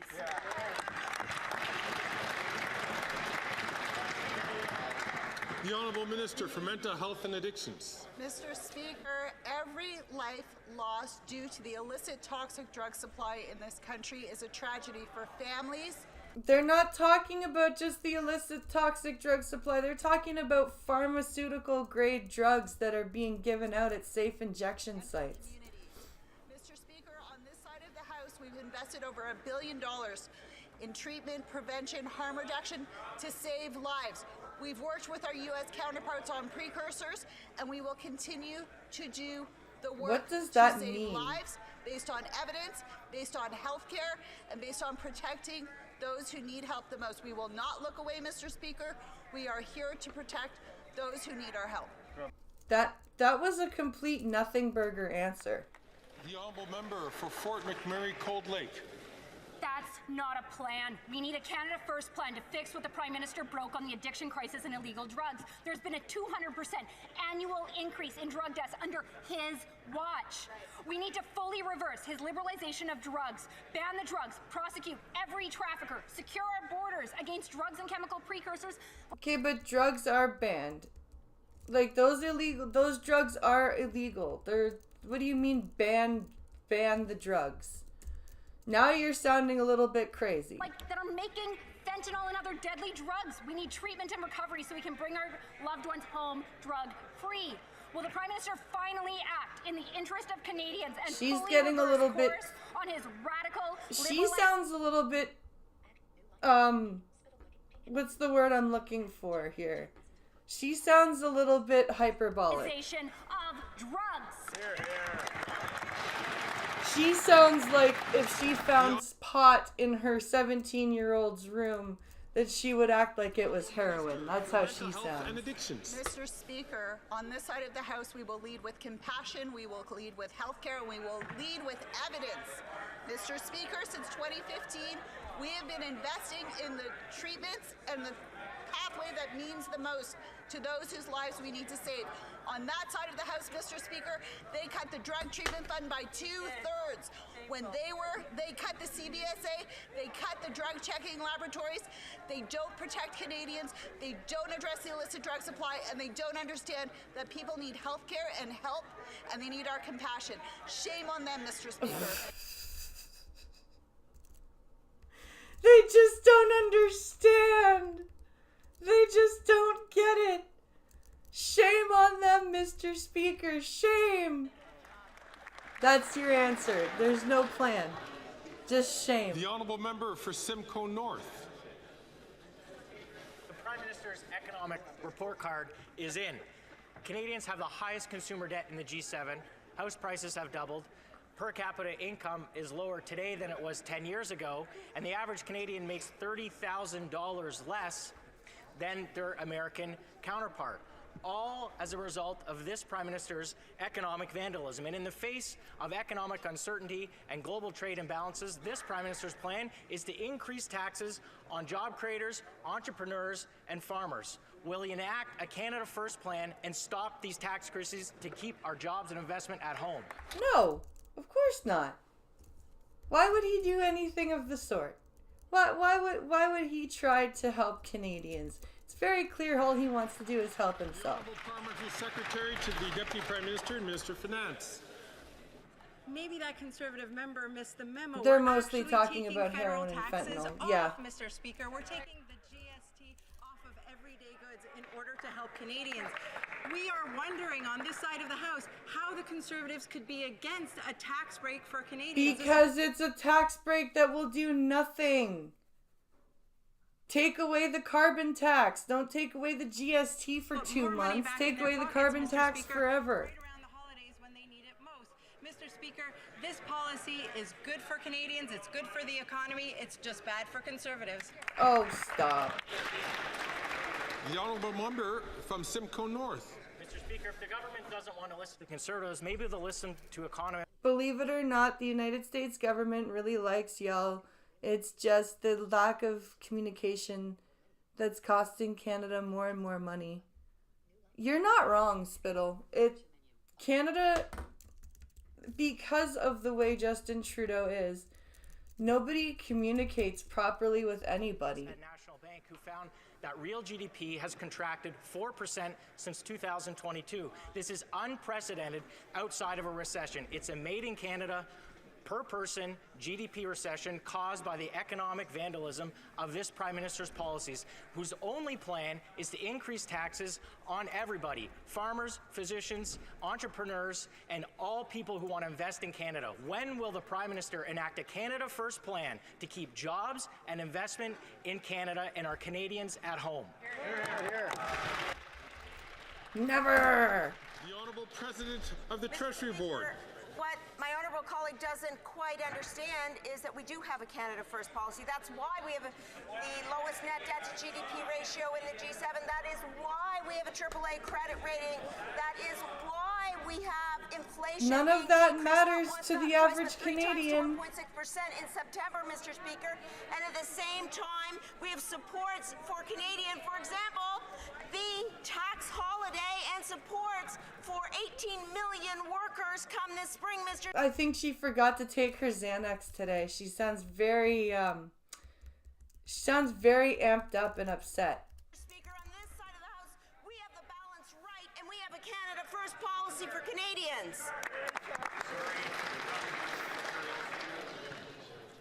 The Honourable Member for Edmonton Strathcona. Once again, the Liberals have failed Canadians that need help most. People living with disabilities, students, and seniors have been abandoned by the Liberals' rebate program. My constituents are rightly furious. And Mr. Speaker, I can tell you that the students, the seniors, and the people living with disabilities in Edmonton Strathcona are not feeling a vibe right now. They are They're really hammering home that vibe session. Really struggling. And of course the Conservatives would do nothing but cut these programs for Canadians.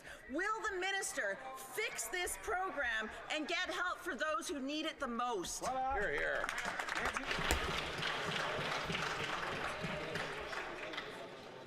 The Honourable Parliamentary Secretary to the Minister of Finance. Mr. Speaker, the GST holiday will apply to everybody. All Canadians will benefit from this tax. Yeah, break, Mr. and Speaker. But one of the things that I but $250 times 18 million. I shudder to do that math. really take issue with is the insinuation that people with disabilities aren't working, Mr. Speaker. 62% of people in Canada with disabilities are working and will benefit from the check. Then why has There the are Canadian 1 loonie lost million exchange seniors power? in Canada Yeah. that are working and will benefit Exactly. from this check, Mr. Speaker. Canadians are working hard and they deserve a break. The Honourable Member for Courtenay Alberni. That's not all Canadians, Mr. Speaker. Seniors and students in Courtenay Alberni are being left high and dry with the high cost of living. They're living on tight budgets and deserve a helping hand. Instead of helping, the Liberals decided to exclude seniors and students from their $250 rebate. Yep. They're letting people down again. Conservatives, they only want tax breaks for their rich CEO donors and big... No, they want tax breaks for everybody. Tax breaks including the carbon tax being taken away because we don't need that shit. Canadians at the grocery till. Will the Liberals fix their mistake and ensure seniors, persons with disabilities, and students get the rebate? Yes. The Honourable Parliamentary Secretary to the Deputy Prime Minister, Minister of Finance. Again, Mr. Speaker, I take issue with the insinuation that persons with disabilities don't work in this country. 62% of persons with disabilities... Whoa. She just said it would benefit everybody, all Canadians. Yeah, the GST holiday, she's saying, will benefit everybody. She's not saying the $250 check would benefit everybody. She said the GST holiday would do it. Would be benefiting everybody.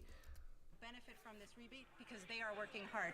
Over 1 million seniors right across Canada are working and will benefit from this check, Mr. Speaker. And all Canadians, without exception, are going to benefit from the tax holiday that we just announced. We're there for Canadians and will always be there to have their back. The Honourable Member for Kitchener-Conestoga. Mr. Speaker, the Conservatives spend their time amplifying anger and fanning the flames Oh, of division without stop. offering specific solutions.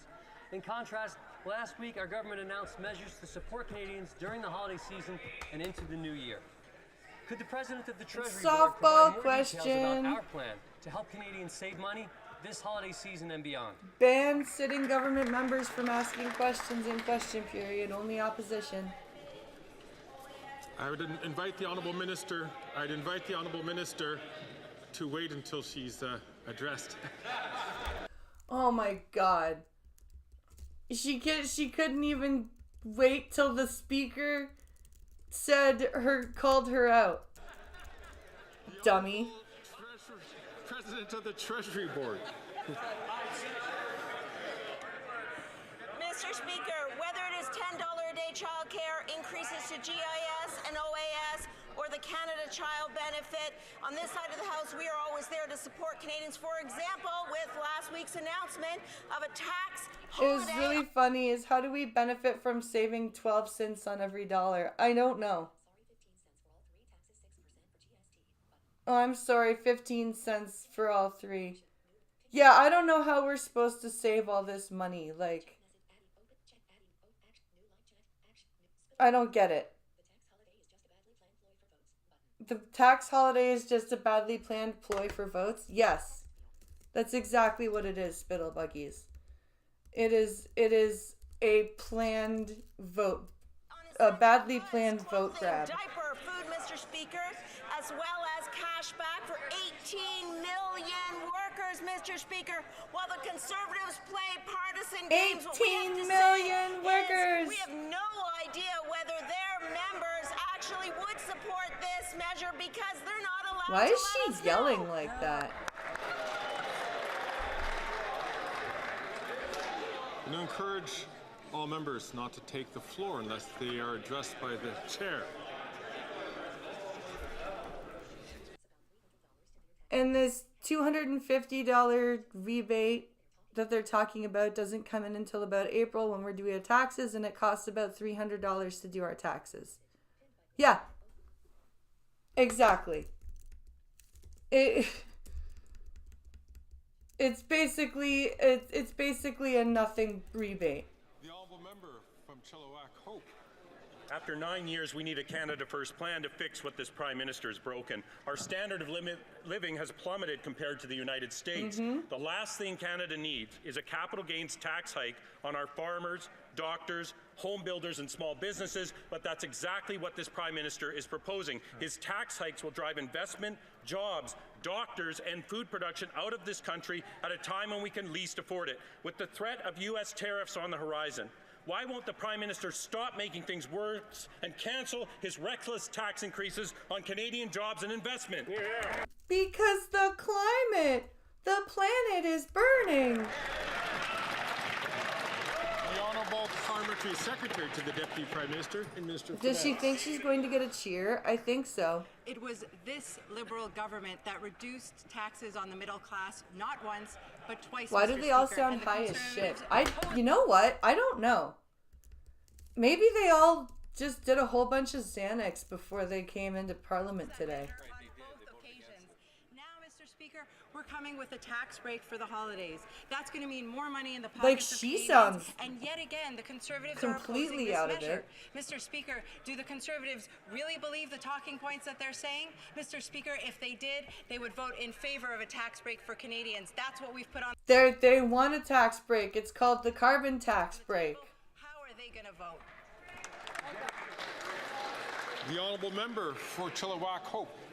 Taxing farmers drives up food costs. Taxing doctors means it's harder to find one. Taxing home builders means fewer homes. Taxing small businesses means fewer paychecks. Raising capital taxes means less investment in the tools we need to halt the decline in our standard of living. Jobs and livelihoods are on the line. With the threat It's of free U.S. tariffs methadone coming day. down the tracks, will the Prime Maybe. Minister give Canadian workers a Could fighting be. chance by cancelling his destructive tax increases on jobs and investment?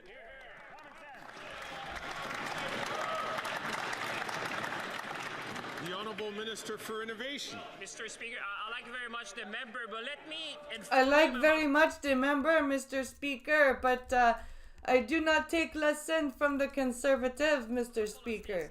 Mr. Speaker, when it comes to jobs and investment, Canada received the largest investment in Onda's history, Mr. Speaker, $19 billion, the largest investment in 75 years. Canada also received the largest investment in Dow Chemicals history. 127 years, Mr. Speaker, an investment of $10 billion in Alberta.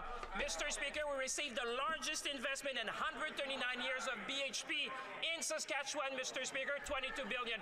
Canada is the envy of the world, Mr. Speaker. Let's talk. It was the envy of the world. Now it's the laughing stock of the world. And stop saying things.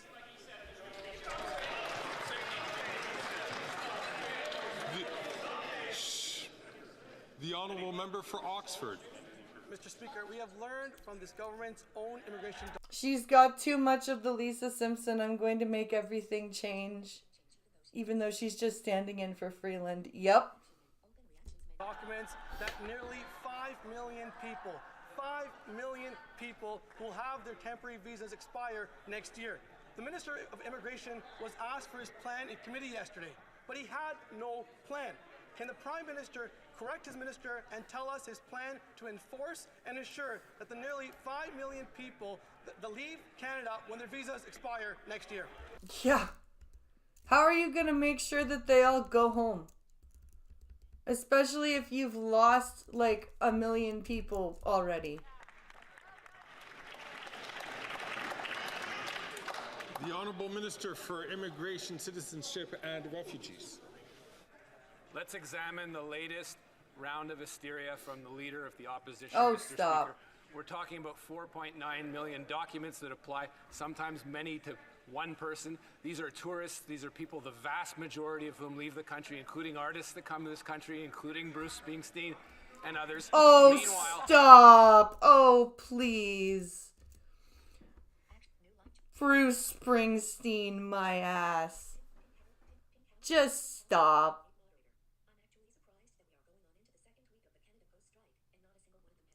I'm actually surprised that we are going into the second week of the Canada Post strike and not a single one of them have brought it up. That's a good point. You should hear the contract numbers for some of these companies that are asking me to deliver their property taxes. Oh, wow. Hey, dumbass, you don't want to be sitting there saying Dow Chemicals invested $1 billion into Canada, you idiot. He just admitted to the Canadian government getting bought off by Dow fucking Chemicals. He did. He actually did, you're right. when people's visas expire, Mr. Speaker, they are expected to leave. If they are not, they will be removed. At the same time, the Leader of the Opposition is walking around with the member of Edmonton Millwoods promising not to deport people. Wait, what? The opposition is walking around with the member of Edmonton Millwoods promising not to deport people. What the fuck are you saying? Like, what does that even mean? Promising not to deport people.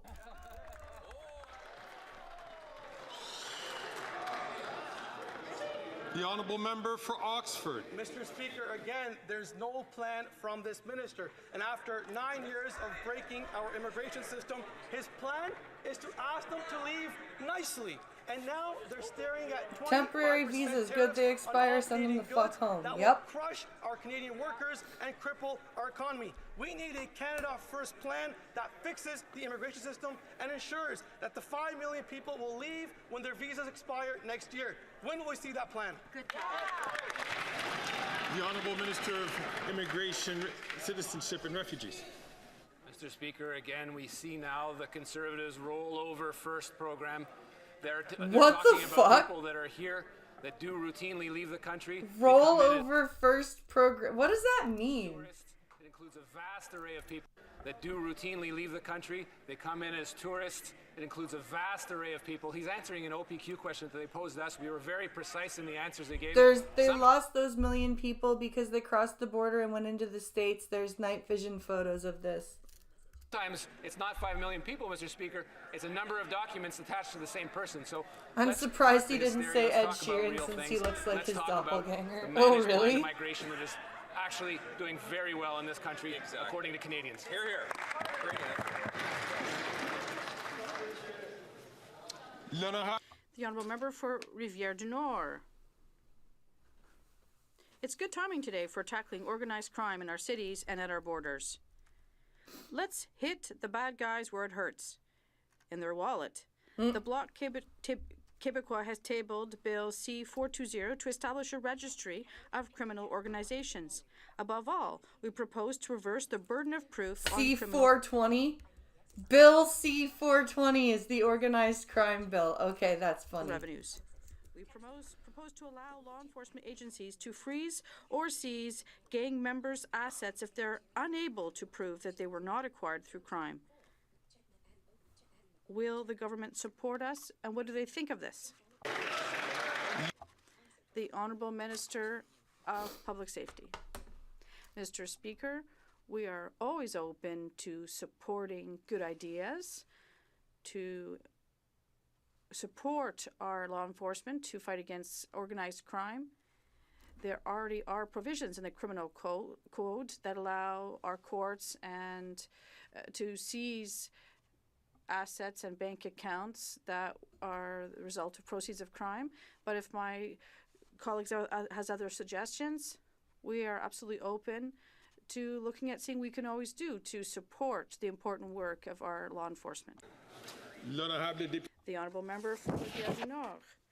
The Americans are listed crime before our bill C-420 makes it easier to lay charges against criminal gang members, and most importantly, it gives police new tools to seize the proceeds of crime before they disappear. Not to deport legal citizens. C-420 makes participation in crime more dangerous and less rewarding. It's a strong message to send to organized crime, both on our streets and at our borders. Will the government support this? The Honourable Minister of Public Safety. Once again, Mr. Speaker, I'd like to thank my colleague for his idea. Oh, what a fucking patronizing way to talk. I'd like to thank my colleague for his idea. That it's important to support our law enforcement, our attorney generals, and to ensure that no one's benefiting from crime, and particularly organized crime. We recognize the important work that the RCMP is doing with our partners, whether it's Quebec Police, the OPP, and municipal police. There are already provisions in the criminal code, so the Attorney General and myself will always be looking at good ideas to enhance and support law enforcement across the country. The Honourable Member for Selkirk Interlake Eastman. We need a Canada plan to fix the Prime Minister's what he's broke in the Canadian Armed Forces. Under this Prime Minister, Canada First is the new program that Pierre is putting into Yep. I can tell. Our fighter jets are worn out. Our army has been hollowed out, and our military is so short of soldiers, sailors, and air crew that our troops are burnt out, and we're short 15,000 troops. Wow. His own defense minister described the state of our military as being in a death spiral. Defense procurement has gotten so bad under these Liberals that they can't even supply the ammunitions that Canada and our friends need. Why has the Prime Minister turned Canada into an unreliable ally? Because we sent everything over to the Ukraine. That's why. We sent everything to the Ukraine, and now we have nothing for ourselves. Minister for National Defence. Thank you, Mr. Speaker. You know, all of us remember the last time the Conservatives talked about a Canada First defence policy. Oh, shut up, Bill Blair. What they did, Mr. Speaker, they gutted the defense budget. They reduced defense spending to less than 1% of our GDP for only the first time and only time. Wait, he's making it so you have to Wait, he's making it so you have to set the burden of proof that the money you have is yours. That opens the doors for some very bad civil asset forfeiture problems. Oh, fuck. Seriously, that puts the burden of proof on the accused. That's the opposite of innocent until proven guilty. That's a horrible bill. In Canada's long history. And in the last 9 years, as we have doubled defense spending, those Conservatives have voted against every single dollar, just as they voted against Yeah, because what were you hiding in those bills, Bill? Standing up for the Canadian Armed Forces may require the Conservatives to stand up to their leader.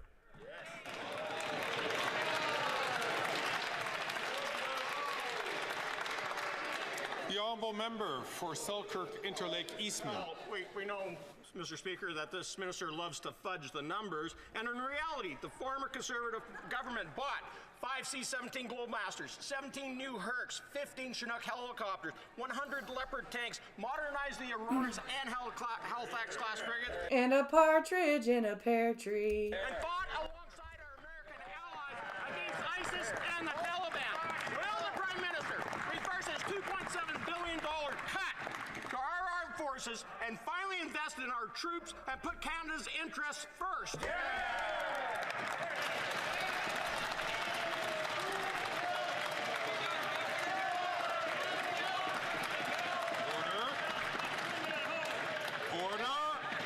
Shut up!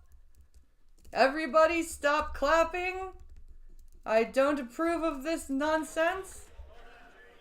The Honourable Minister for National Defence. And we also remember when the conflict in Afghanistan ended, they gutted the defense budget, took $2.5 billion away from it, and reduced it for the only time in our history to less than 1%. Mr. Speaker, I had many conversations with members of the Canadian Armed Forces, and they have Did never somebody told just me- say shut Speaker, up? I had many conversations with members of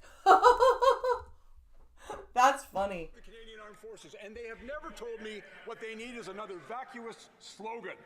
What they said is that they need real investment in ships. Creating in a planes, loophole and in for infrastructure, civil asset and most forfeiture is importantly, far in our from a people. good thing. And every time we have come before this House and asked for the money for those investments and for those people, they voted against it.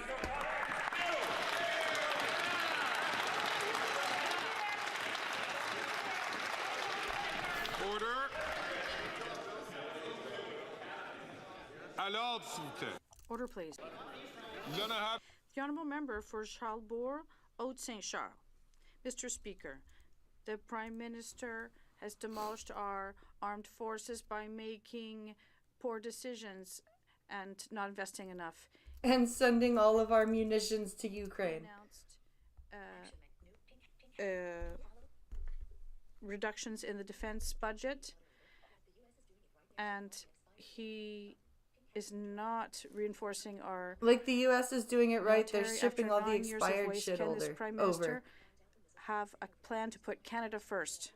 I found out the missiles they sent over to fire into Russia were already expired. From the first Gulf War. Oh wow. The honourable member. Our plan to support the Canadian Armed Forces and our plan for investment. Yeah. But what we know, Mr. Speaker, is that when it comes I'm time gonna to answer in stand up English for because our I can't allies and to speak stand French. up for what we care about in the world, the Conservative members of Parliament stand down. When it came to supporting Ukraine last year with the Canadian Free Trade Agreement with Ukraine, what did they do? They voted against it, Mr. Speaker. Yeah. They delayed it in the House of Commons. Mr. Speaker, on this side of the House, we actually stand for the values that we care about, and we stand up for people that we care about. We don't just sit down and stand down because our leader told us Sit to. down and stand down. You don't even know what you're saying. Oh my lord. L'honorable. The honourable member for Madawaska, Restigouche. Thank you, Mr. Speaker. The holiday season is just before us, and we know it's often a very costly time for Canadians. Our measures have put our economy in an enviable position with respect to other G7 Oh please. countries, but many households are This still having a softball hard time bullshit. against meat. This has a direct impact on communities. Can the minister share with us why the Conservative leader should give his caucus members a voice, let them speak for their constituents, and vote in favour of a plan to put more money back in the pockets of Canadians? The Honourable Minister of Veterans. Thank you, Mr. Speaker. Why is the Veterans I'd Minister like to answering? thank the Honourable Member for his question. And unlike the leader of the Conservative Party, who believes in cuts, They and were already austerity, at near end of life we in the believe first on this Gulf side of War, the but House we're in also low supporting on Canadians. munitions in the U.S. as well.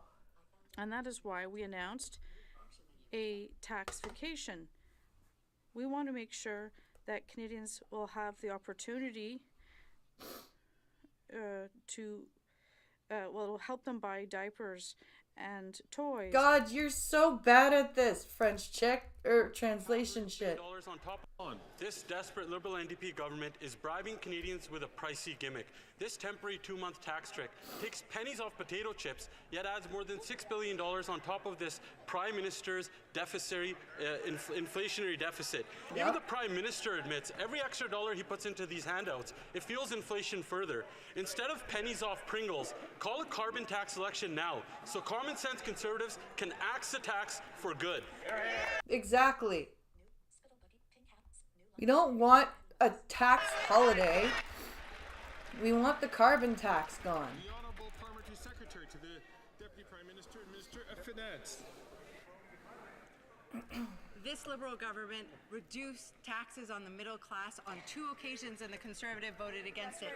Now we're giving a tax break, a tax holiday to all Canadians at a time when they need it most, Mr. Speaker, and the Conservatives are calling it a gimmick. It is a gimmick. That's all it is. It's a freaking gimmick. There's nothing to it. The Grinch that stole Christmas, Mr. Speaker.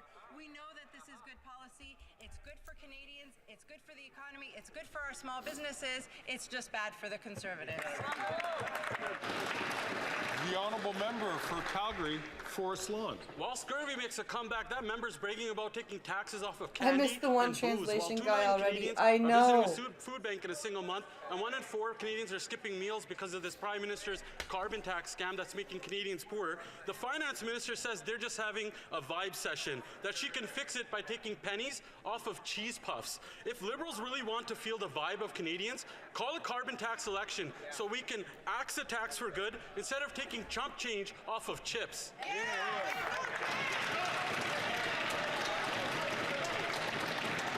The Honourable Parliamentary Secretary to the Deputy Prime Minister and Minister of Finance. Canadian mothers and fathers want to understand why the Conservatives want to take away their $10 a day childcare. Because it's bullshit and it doesn't work. That's why they want to take it away. And I, quite frankly, am glad that my kids don't need daycare right now. Buy a first home, want to understand why Conservatives want to take away investments that will build Conservatives want to take the GST off of new homes. Why don't you? And all Canadians want to understand why the Conservatives oppose a tax break, a tax holiday for Temporary all Canadians, reduction which to will leave only more money raise them back in their doesn't help pockets, me Mr. end. Speaker. Nope. It's time the Conservatives come clean. They're against policies that help Canadians. They're against policies that will help our economy. They're just in it for themselves. Oh.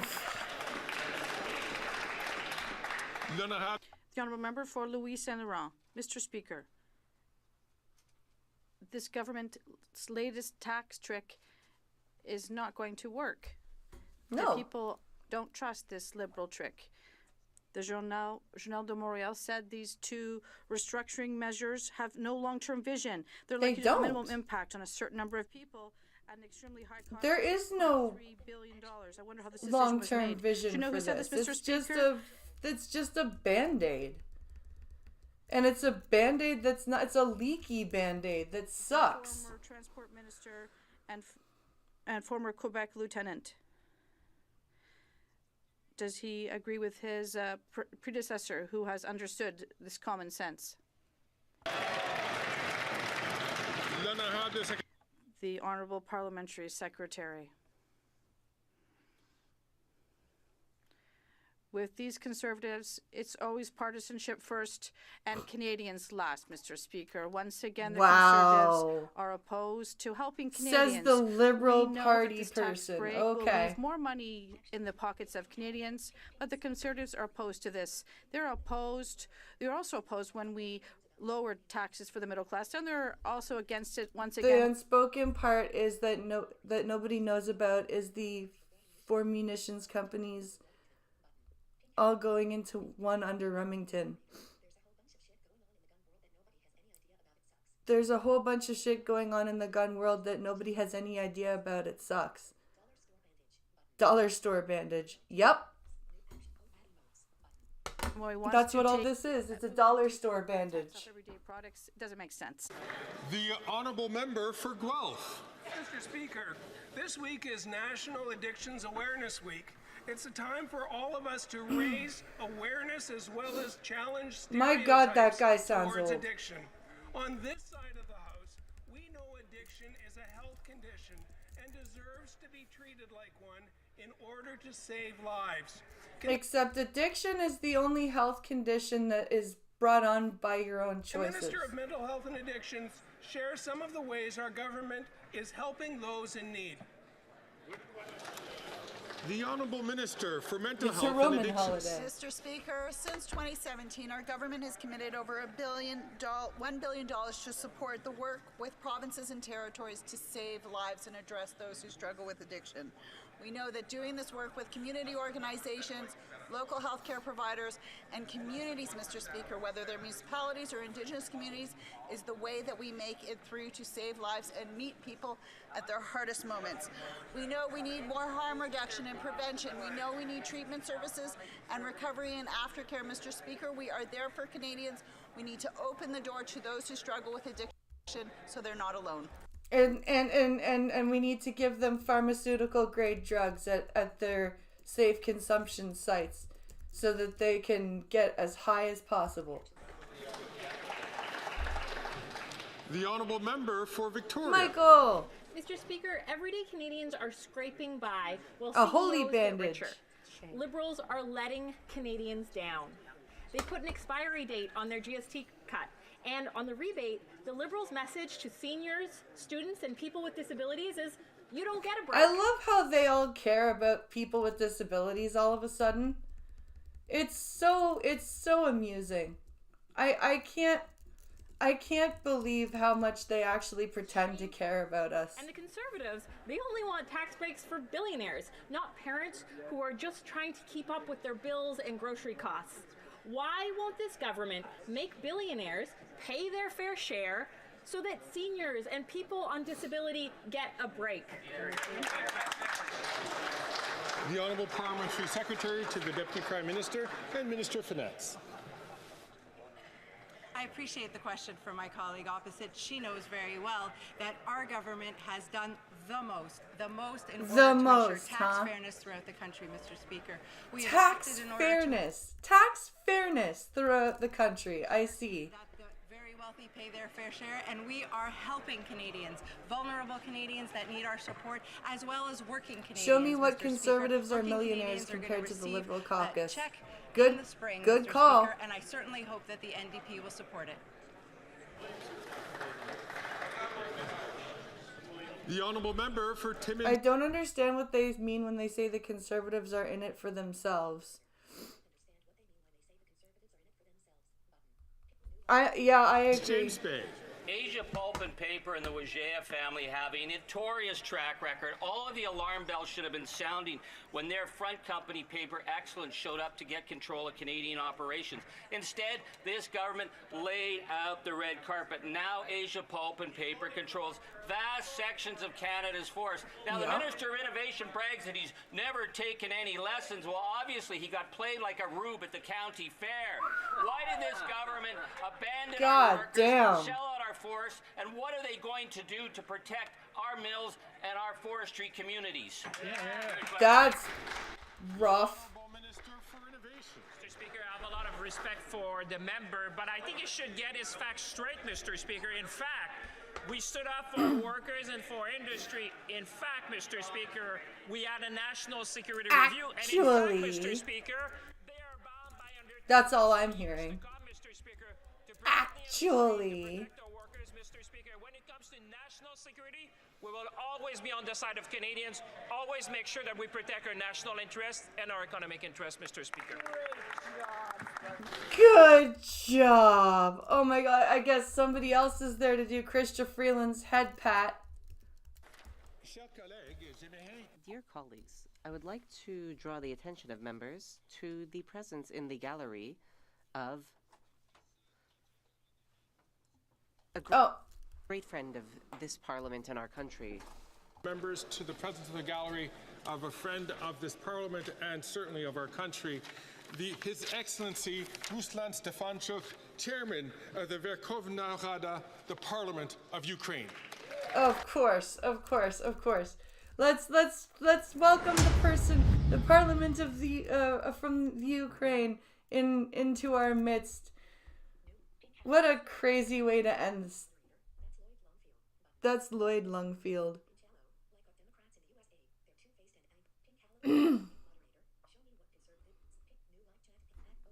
That's what a crazy question period. What an insane question period that was. I'm kind of glad we did it live, but I think tomorrow I'm going to come back do the stream around like 4.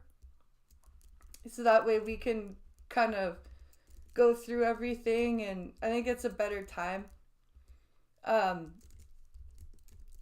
But I just wanted to see if I could go. I wanted to see if I could go for over 3 hours, and I did.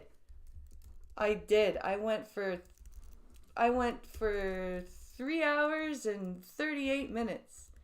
So I'm very happy with that. And I'm going to be back tonight with some Mortal Kombat over on the Twitch. So be sure to stay tuned for that.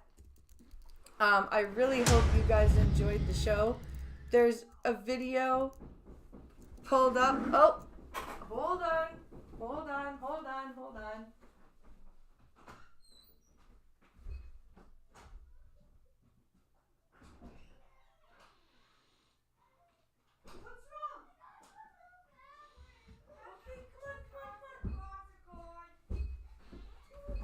Oh, the boys are home, so now it's time for me to end anyways.